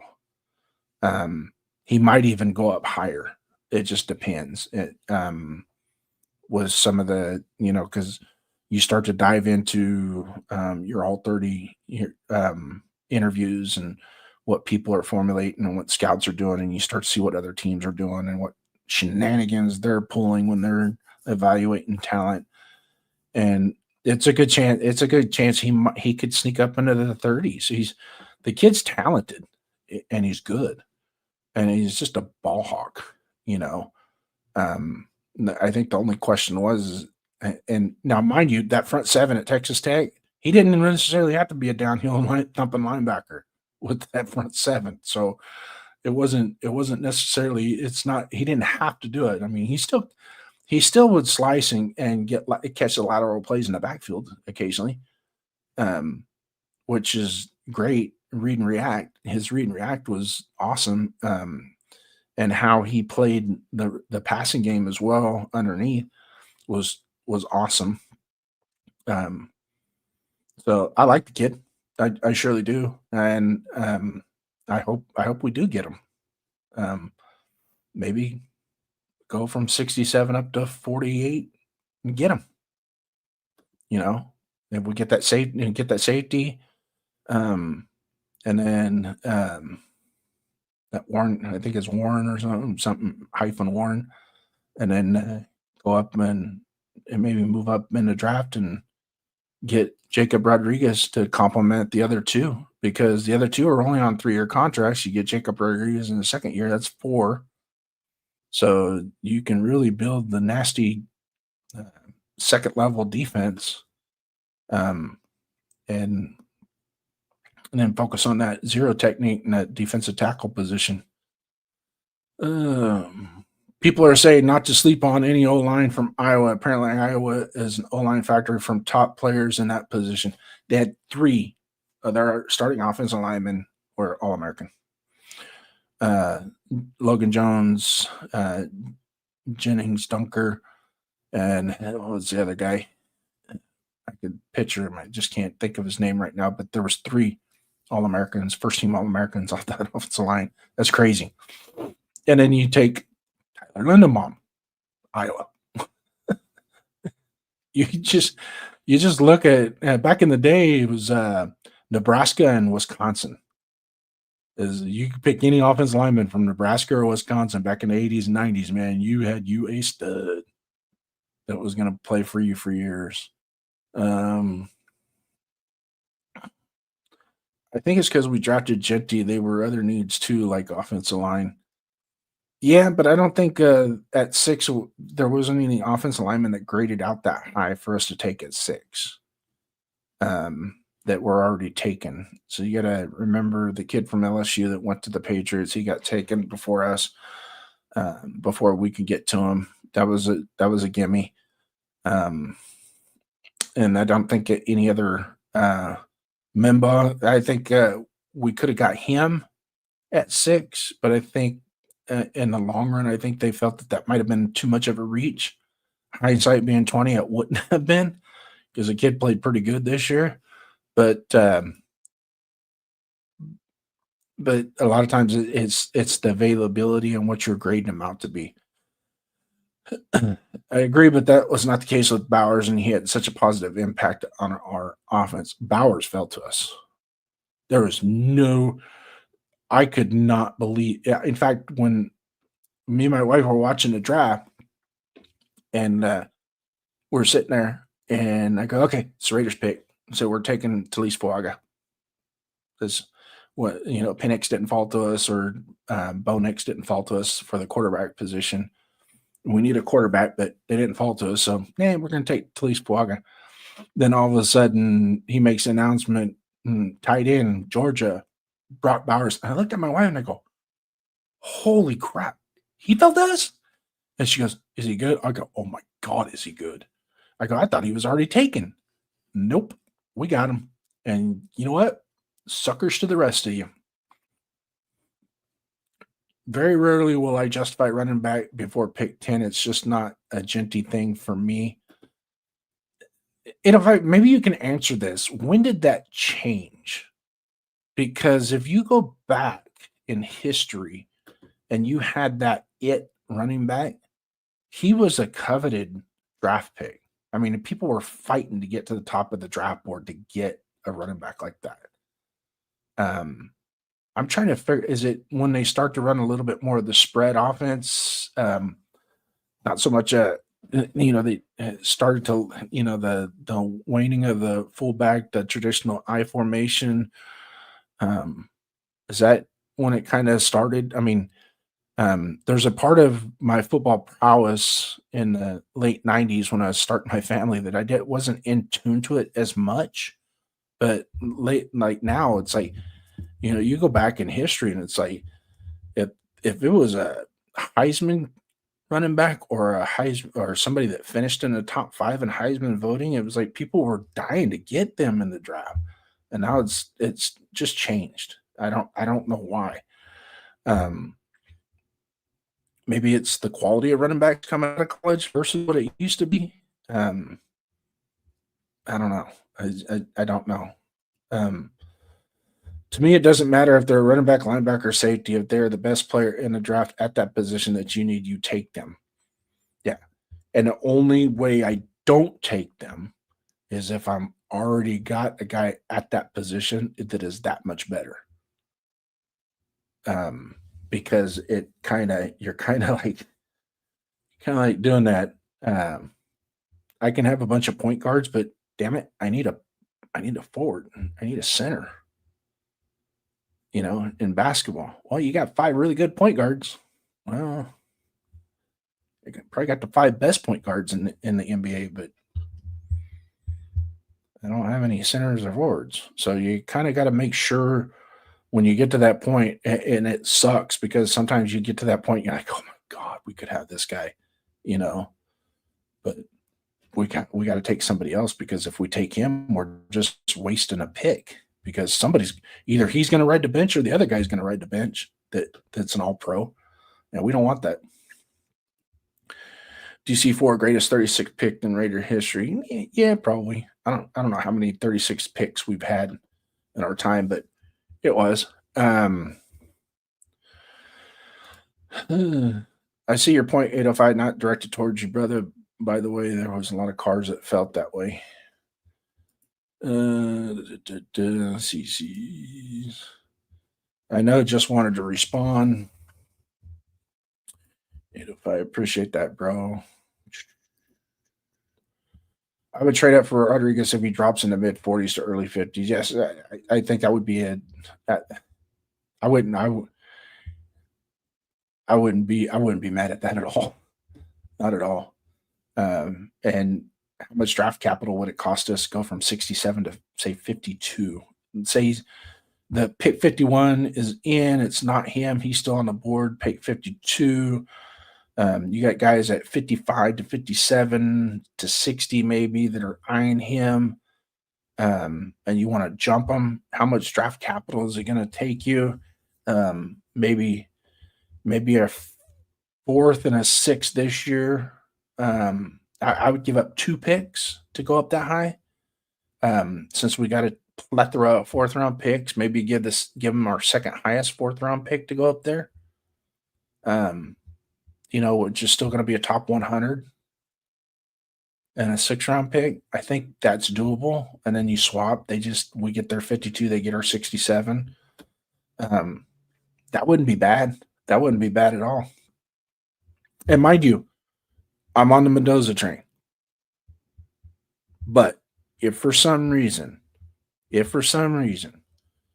they decide to trade back to number 2 and get a buttload of draft capital, which I don't think the Jets are going to. The Jets are already in tank mode for next year with all this draft capital and whatnot. They're going to use it to the best of their. They're going to probably have a top 3 pick next year anyways. So they're not. To them, it's not, a necessity for them to make that trade up one spot to get Fernando, which is probably not the one that they're going to want anyways. Everybody wants Arch Manning. Manning this, Manning that, whatever. Go get Arch Manning. You can have him. I've seen mocks on NFL Network having the Titans love it. I think they're at 4 or 5, not 3. Cardinals are at 3. I know Cardinals are going to run with. I think they're going to run with Jacoby Brissett this year and take their chances. They probably should have traded for Geno Smith because Geno's a perfect candidate to get you the number 1 pick next year. For for the Titans, to me, that sounds like a great pick. Take the pressure off your rookie quarterback, a guy that can catch the ball and check down. Yeah, Jordan Love is going to be phenomenal, a phenomenal running back. But he's going to have to go to the right team. He most likely he's going to go to a team that he's going to be the best player on the team, but the team's not going to be all that good. And that probably goes to 805's reasoning why he doesn't like to take a running back in the top 10, because a lot of times when you're picking in the top 10 is for a reason. And if you're taking a running back, is because you're in the top 10, not because of a lack of running back, because you don't have quarterback, you don't have linemen, you don't have defensive linemen, you don't have any of that. You don't have any of that stuff, whereas you can catch a bigger star, a bigger blue chip in the top 10 that is going to change your franchise quicker than what a running back would, because we've seen there's been a lot of really good running backs in the NFL that just played on crappy teams. For years, Walter Payton was on a crappy Bears team until the mid-'80s. Barry Sanders only had a couple decent, really good Detroit teams, but out of the 9 years, he probably had 2, 3, 4 years of any type of success in the playoff, as far as a team. So there's been a lot of those guys. You got to kind of be careful being running back centric, I guess you can say, with your offense, and be more and espouse your expertise in other areas to make it so you can grow. I've been high on Rodriguez, and I think his stock rose after the Senior Bowl and Combine. I don't see him making it out of round 1. Now, he's, even with everything, he's still got, there's some slight to him. He's going to have to grow a man body in the NFL, kind of like what Max had to do to really expand on his talents. But make it so. Like Bo Stevens over Jennings Dunker at guard.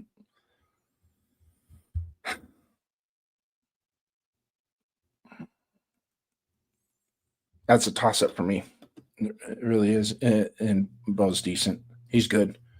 It could benefit them, especially after free agency rev the address. Why is my freaking phone? All right. Forget that. It could benefit them, especially after free agency rebel. They address a lot of positions. Okay, chat to chat. Mimbo and Banks were the next offensive line taken 2025. Kelvin Banks at 6. Maybe. The one that pissed me off is Tate Ratledge. We traded back twice in the second round and picked at 58, and he was picked at 57. And that guy had a great season this year. Yeah, you wanted Fuaga? Nah, that's who I thought we were going to take, but I am not ashamed to have Brock Bowers. I can tell you that right now. It's like, nope, we're not going to give him back. Are we going to give him back? Yeah, Fuaga went to the Saints. And he played pretty good. He struggled a little bit at first. The first part of the season, but as time went on, he got pretty good.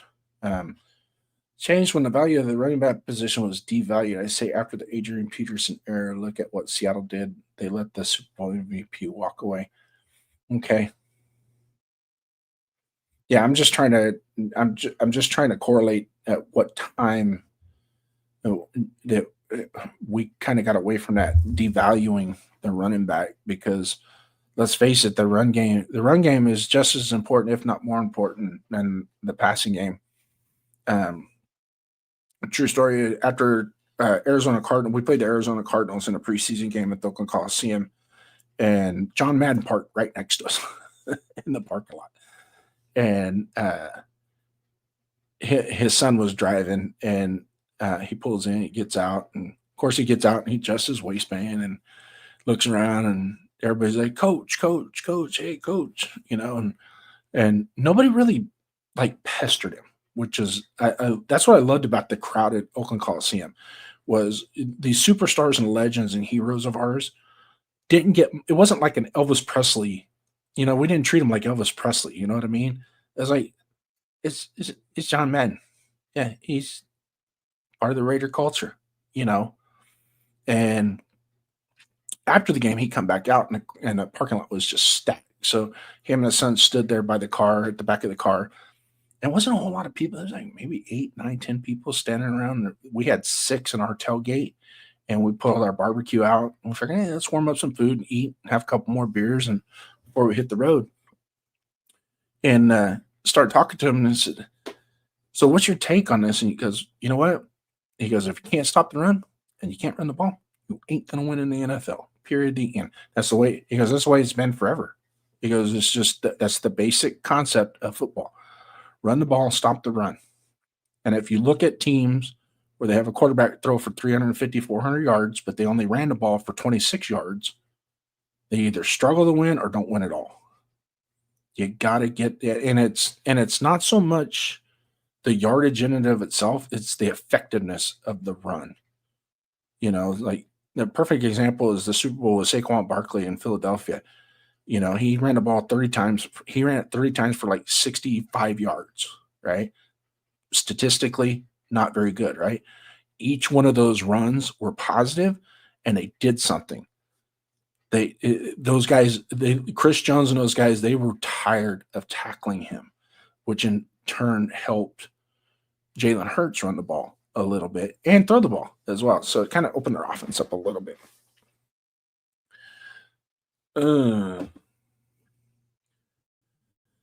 If Jitty had a better offensive line in offense, he would have been first team All-Pro as well. I probably wouldn't doubt that. I'd say he'd have at least 400, 500 more yards. At least. Well, just take yards after contact. He was 800 yards after contact, something like that, with a negative ratio. Just cut that in half and give him positive yards on that. And look what happens. I mean, I like Genty. I don't think we should have taken him at the number 6 pick. But I like him. I'm glad we got him. I think I read somewhere that running back's value is on the rise again. That's to be seen. And I think a lot of that has to do with, and 805 may agree or disagree with this, I don't think the quality of quarterbacks is as good as what it was. And that's going to be a while before we see good quality quarterbacks. And I myself, my personal opinion, I think these guys are playing too much 7-on-7 in high school. And those develop bad habits.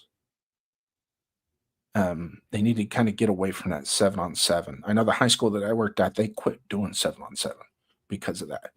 Because some of their quarterbacks, when the season would come around, it's like, why aren't you throwing the ball? You got sacked. You had plenty of opportunity to throw the ball. Well, I was waiting for him to he's going to get open throwing the ball. Just throw it, And a lot of it has, when you play something on Saturday, you don't have a pass rush to challenge your inner clock, I guess you could say. So it makes it, you start to develop, you just see bad habits. It's just, and then it becomes too much of they're playing 7-on-7 and not true football. Let's see. I think I lost my position here. 805. Running backs get injured more often. Their lifespan is limited as what's a ton. Yeah. Okay. So yeah, I can see that. In our generation, I don't know. I mean, I don't know how old you are, 805, but you go back to one running backs were 7 to 8 years. Your Mark Sounds, your Franco Harris's, Walter Payton's, Roger Craig's, Eric Dickerson, your superstar running backs that you coveted at the top of the draft. You were getting 7, 8 years of good quality year in, year out football out of them. Whereas now, I don't think I think you're right. It's like there's Travis Henry, I guess, could be an exception to that. He's still performing at a high level after all these years.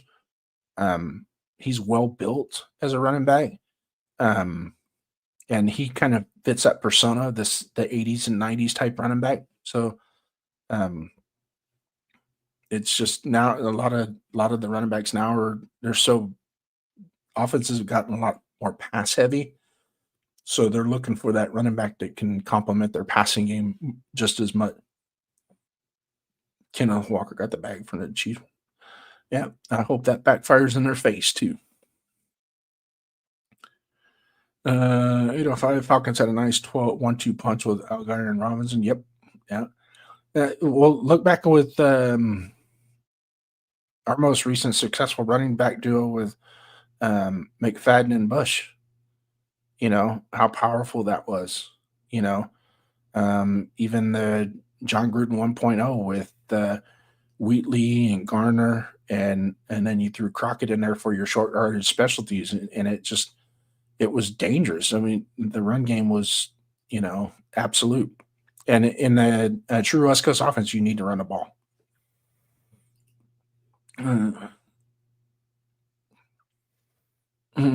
Well, it could be, but it's because of the O line, which proves the point. A good running game starts with the offensive line, not the running back. Absolutely. Everything starts with that offensive line. A good quarterback starts with the offensive line as well. You don't take them in the later rounds. So one of the things, and this is kind of feeds into a point that I had, was usually your franchise quarterbacks, you're picking a franchise quarterback in the top 40. And after pick 40, you're usually picking a quarterback to primarily your objective is he's going to be a backup with the intent of maybe becoming a starter. But your top 40 is actually when you're taking somebody, your intent is to take them at that position for them to be the franchise quarterback. Doesn't always work out. You know, we know that. I mean, go back to the 1983 draft, one of the greatest drafts we ever had. There are some guys that were taken higher than Dan Marino that just didn't pan out. You know, Todd Blackledge, I think it was Blackledge, Eason were the two off the top of my head. But I wonder how much losing their running back to impacts both teams. I won't be surprised if there's regression in the run game, and it all comes down to Charbonnet's knee as well, right? So I told everyone before the draft, Genty will not fix our run game. The O-line dictates the success of the run game. And I believe the same thing. I was the same way. That's kind of why I was like, I'm not big on taking it, but you know what? I mean, if you do, you do. He's a good player. Don't get me wrong, but we could have done better in the draft.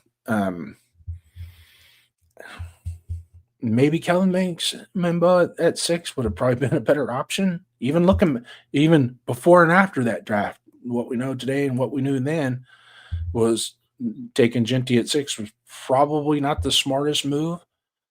But at the same time, you know, now you have him. Now it's time to build around him. He had more rushing yards by himself than the entire Raiders team last year with the horrible offense line. I think he fixed it. Well, there's a very big difference between the quarterback and running back position. Yep.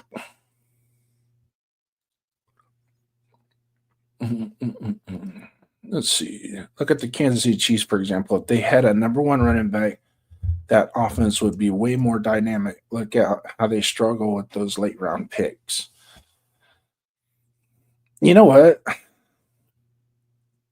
I think Pacheco was a good running back. I don't think they used him enough. Let's go to Buffalo, for example. I'm going to hit this one again. I hit this hard. Buffalo and how much they take the ball away from Cook. And I truly think Buffalo would have went to the Super Bowl had they kept Cook in the game and kept feeding him the ball last year in the playoffs. But they wanted to throw the ball. And I'm pretty sure that's probably why the head coach got fired. But yet they kept the offensive coordinator that was calling those plays. I was shouting at the TV, run the ball. You know, you have a running game. You can hand the ball to the running back. You're getting incomplete passes and turning the ball back over. Not a good thing. Watch how much better their offense is with Kenneth Walker. Yep, it probably is going to be better with Kenneth Walker. But is Patty going to be all right? That's the question. So we will see.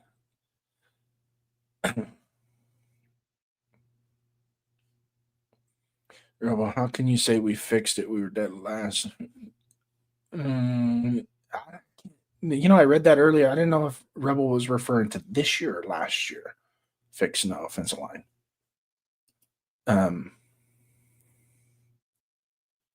Zamir Whiteman and Abdullah. Well, you guys are having a good little conversation there. I'm gonna ABC my way out of that one. Yeah, Genti did perform better in the passing game than what I thought he was going to. That was a nice surprise because he wasn't really asked to do that much at Boise in the passing game. But then again, it was hand the ball to Genti. That's all they did was hand him the ball at Boise State.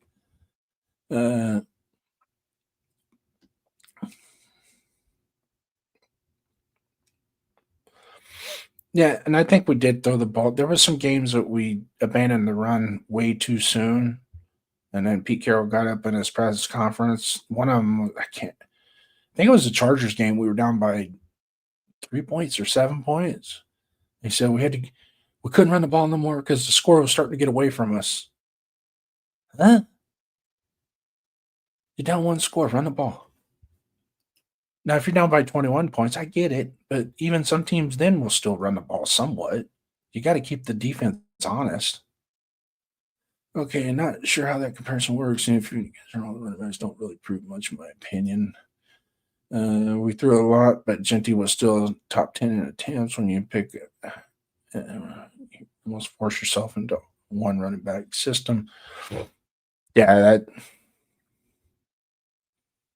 I kind of have to agree with that because let's say, for example, we accidentally pick up a running back in the 4th round this year or the 5th round. He comes in and he outperforms Genti. Then what?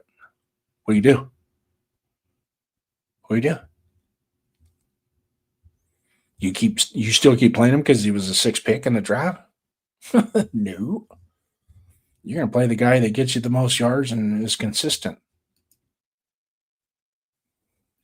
To think we could have had Cam Scatterboo. Yeah. Along with Genti.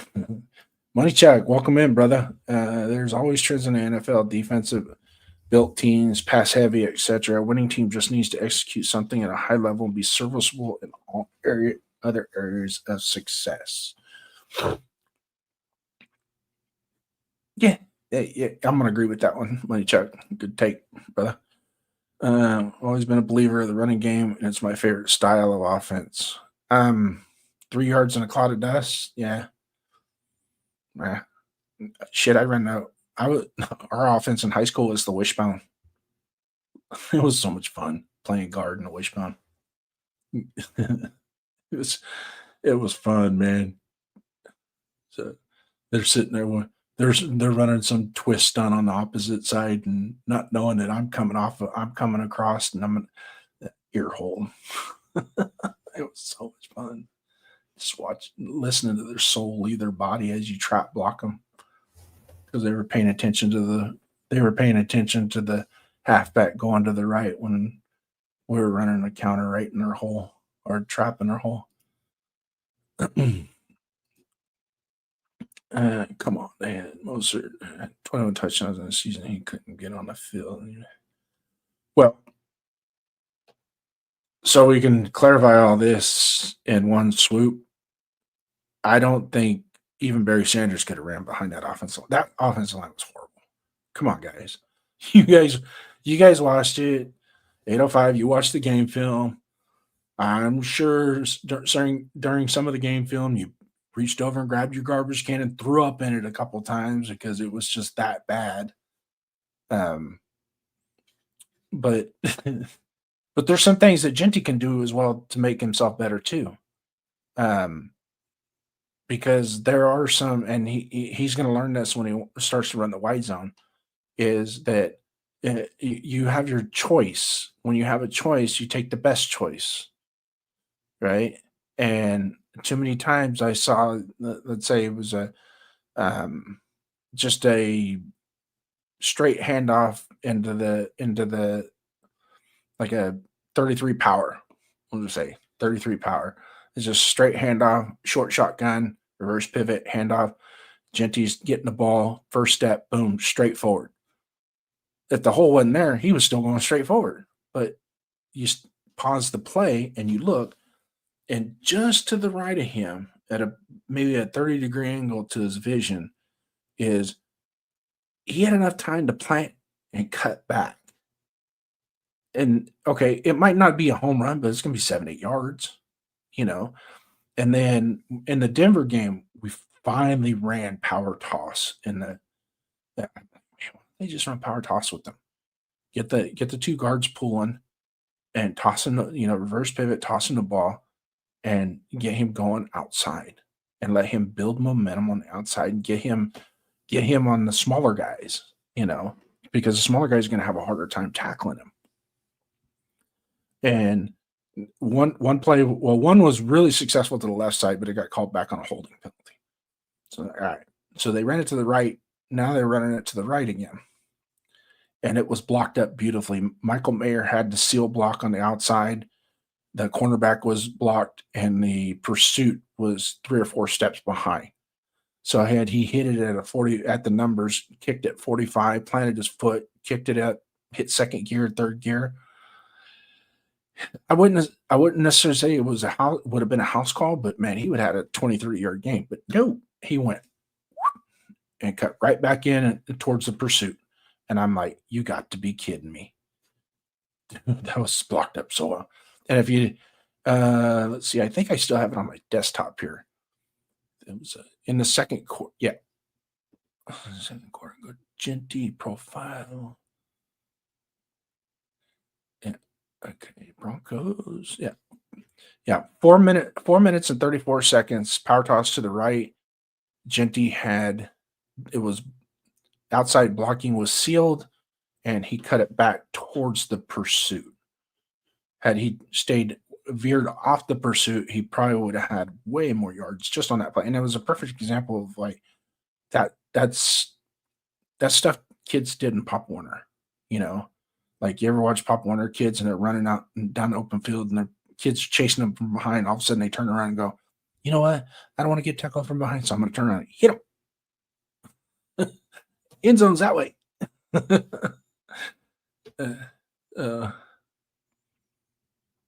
Let's see. Not outperform. I said alongside. Not you, bueno. Scatterbill is young and hungry. I think he could have been complimented nicely with Genty. It's kind of hard, though, to take 2 running backs like that. But then again, we took 2 wide receivers, too, and both of them didn't really do much their rookie year, which that's another story, that whole rookie class last year. I think it was undermined by the coaching staff in and of itself. The O-line was horrible most of the time. I won't disagree with that. But there were some signs of that offensive line that I think the Texans game. They played pretty damn good that game against the number 1 defense in the NFL. Even Parham was like, ooh, look at Parham getting to the second level and sealing off that linebacker. Nice. Most of the time he's ghost blocking 2 yards, 3-4 yards downfield, blocking air. And then nobody was getting there was a couple times I got across Kappa's face, which it seemed like he did that all season, so it was nothing new. But for the most of the time, he was able to maintain the contact and get his hips turned and not get overblown, I guess you can say. Folks, my 54 years of life this past season was the worst offensive line I've ever seen us have. In memory, the worst I've seen in the NFL. Genty was very good considering the circumstances. I think that's unanimous. That might check. That's a great comment, but be fair and honest, I think Everybody 100% agrees with that one. That one's a good one, though. We'll take it. We'll take it. We'll take it. Genty missed a lot of opportunity for breakout runs. I showed the film to prove it. I think he had a rough time with adjusting to the speed of the NFL. Hope it gets better. Yep. Absolutely. I'm trying to think of the episode that you did, and there was a bunch of times it's just like I think he was trying to stay pat to the play and not utilizing, because he's got athletic ability.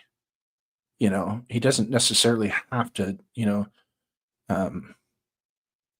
So it's a 33 power. It's intended. You're going to take a direct handoff. You're going to hit the number 3 hole. The center and the guard are going to combo block off the guard, and you're going to try and get on the backside of one of those two and get up to the second level. Got it. Okay. But you ran into him, and nobody got. And then the tight end the tight end missed the block on the outside, and the outside linebacker, whoever else walked up in the box on the safety side was still able to get across his face and make the tackle. It's like, yeah, this is ugly. Let's see here. Joe Mixon and Barry Sanders, Najee Harris, only running back to produce 1,000 in a season behind the worst ranked offensive line. But you got to figure Genty almost had 1,000 yards rushing. It was close. He was getting there. I think, but you also got to look too, is there was a lot of games he got. I think there was one game we only ran the ball 6 times as a team, the whole game. That ain't gonna cut it. I don't care who you are. Those O-lines were not as bad as the Raiders this season in every category. I don't know. Trash is trash, I guess. Some of it's dirty, wet, and nasty, and some of it's just regular trash, but trash is trash. I seen on film as well where we had opportunities and decided to cut the wrong way. I think that's a product of being hit behind the line of scrimmage every time you touch the ball, hopefully. If that's the case, then yeah, we got to clean that up. We got to get him on the positive side of the line of scrimmage to make him effective. But that's without saying every running back needs that. So that's not a Genty thing. That's a fundamental football thing. So it just so happens that poor kid had to live with that. How does this team look like so long and get that bad is mind blowing. Really, they never really properly addressed the offensive line since before John Gruden got here. And then he started to dismantle it, and it never was. Alex Leatherwood. Yeah, that didn't work out too well. Yep. Going to the NFL is a culture shock. Getting your ass kicked doesn't help with the adjustment. Hope improving the O-line allows them to get more comfortable at the handoff. That's a great take right there too. Apprehension at the point of handoff is not a good thing. You got to have confidence that when you get that ball, you're going forward.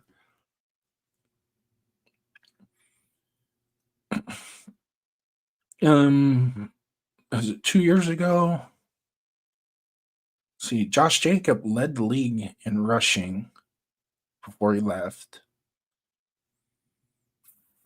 Trying to think.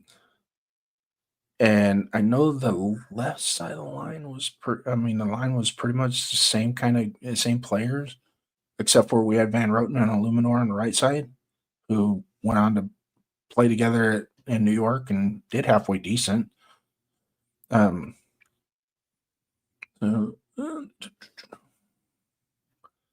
Raider Rebel, this offensive line is going to surprise some people this year. Just need competition at the right tackle position. But I believe the rest should be as solid as hell. Absolutely. And you know what? We don't know Charles Grant's where he falls into this, right?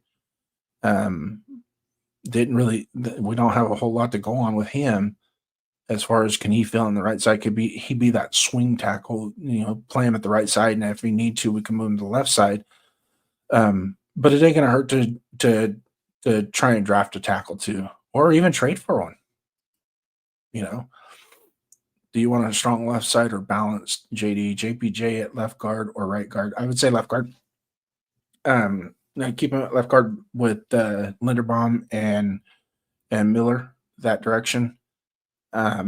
Both in the run game and the passing game, it will make a bigger difference because it's going to be, even though your left tackle is your most coveted position to protect the blind side of the quarterback, also the left guard and the center, and having a quality center will make it that much better as well. And don't get me wrong, I thought Caleb Rogers showed great improvement this last year. From when he first started. First game he played, he did really well. Second game, no, it wasn't. He made a lot of mistakes, missed a lot of blocks, and got out of position quite a few times. But he progressed, and he got lots of valuable playing time, which I'm glad it happened. I just wish other players would have got the same kind of attention from that coaching staff, especially when you're at a point where you're 2-8. It's like, what are you doing? I think the Raiders have a great year. This coaching staff is doing great so far all season. Like Pete letting some of the better players go. Merrigan, Spillane, your thoughts? Yeah. Wish we still had Merrigan. Although he played a lot better at Carolina than he did for us. So, what seems to be the, Keon Nixon, Green Bay, Amik Robertson went to Detroit, just like was the dude on that defense, and he was good for us whenever he played. I mean, all right. So we're sitting here giving 805 all his props. All right. So I think we need an 805 Pledge of Allegiance. What do you think? I pledge allegiance to the great 805. Love that guy. Awesome dude. I hope one day I get to meet him in person, give him a big old bear hug.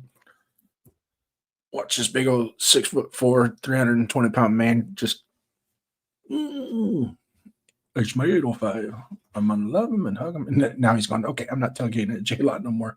In fact, tell that guy not even come around me. I kid because I care.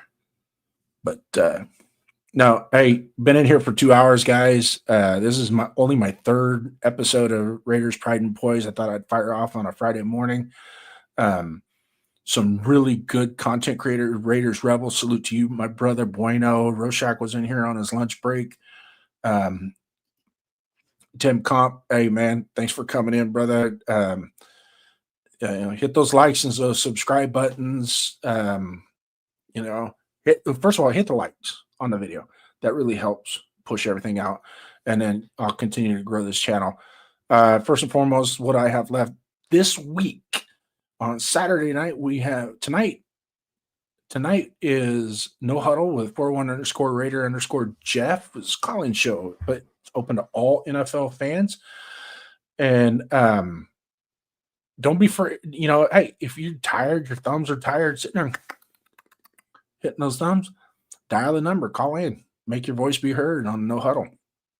Saturday night, 7 p.m. Pacific time is Raider Nation Voices, which is also a call-in show, but this one's primarily for Raider fans, specifically for all you guys out there that are in Raiderland, Raider Nation. It's in our content community that we thrive to make the greatest of all. Call up, and make your voices be heard on Saturday night. Tomorrow night, I will not be on the show. I have a celebration of life to go to. So the boss gave me, I used vacation day with the boss, and so he's giving me the day off to go to that. And but I'll be back the following week as we start to clamp down, lock down towards the draft. We got our all 30 visits will be kicking off, and a lot more things are happening. Rumors are there's some good. I don't think it really pertains to the Raiders as much as other teams, but there's some dynamic trades that might be coming down the pipeline with the type of draft that we have coming up.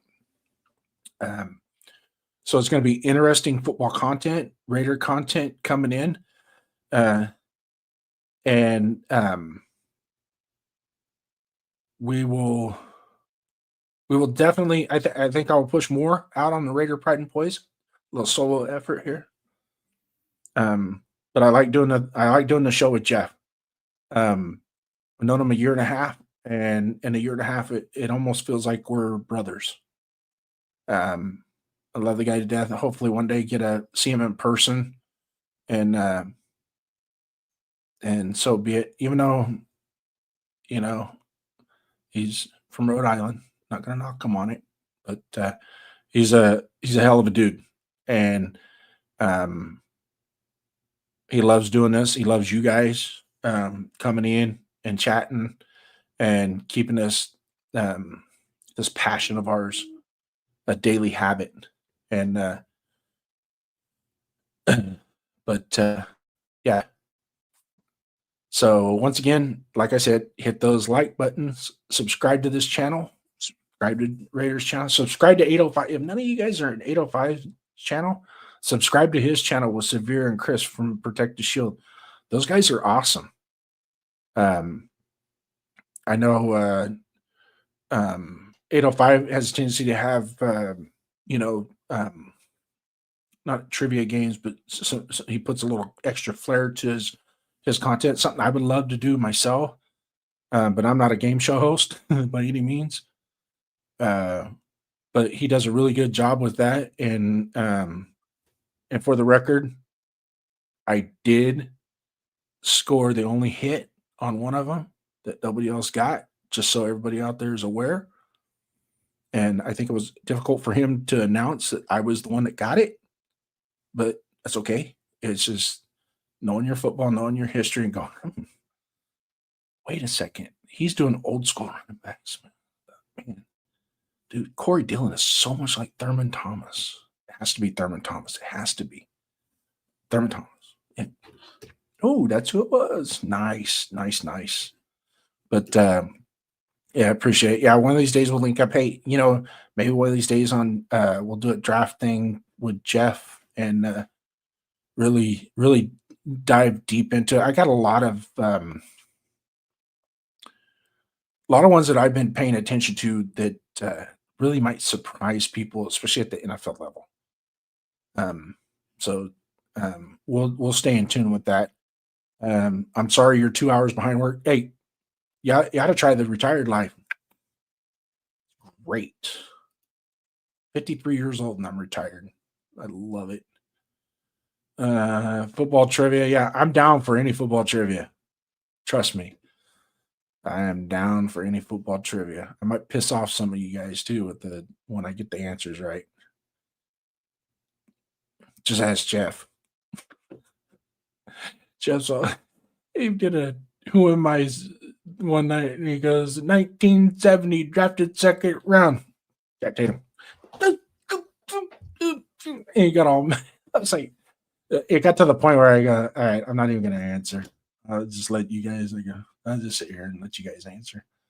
Bueno, thank you much, man. And tell your refrigerator I said hi. And you're low on ketchup and milk. Yes, Jeff, I like you.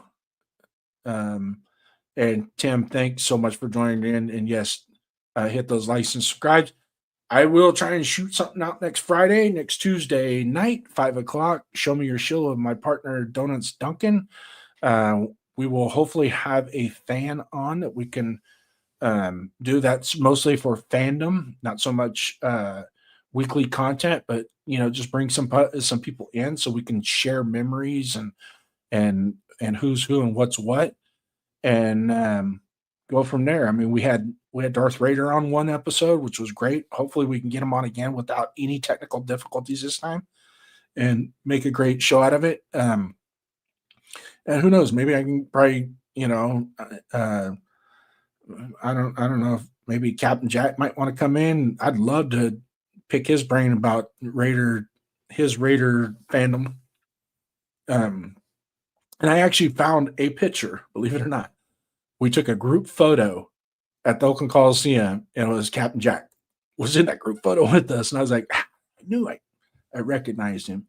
So it was just outside. I think we were just outside Hell's Kitchen when a bunch of people got together and took a group photo. So, but in the meantime, all you guys that were here in the chat, thank you very much. If you were watching this episode for the first time and not live, you're watching it on a rerun, hey, throw a comment in there. It doesn't hurt. I'll respond to your comments just like they were a live chat. And so I could be a friend with anybody. So it takes a lot for me to hate somebody. Trust me, Jeff. Right? All right. But in the meantime, Raiders, Pride and Poise. Thank you. Yeah, that's how we close it out. From the first take to the last word, yeah, you know we bring noise. Raiders run deep, that's that pride and that poise.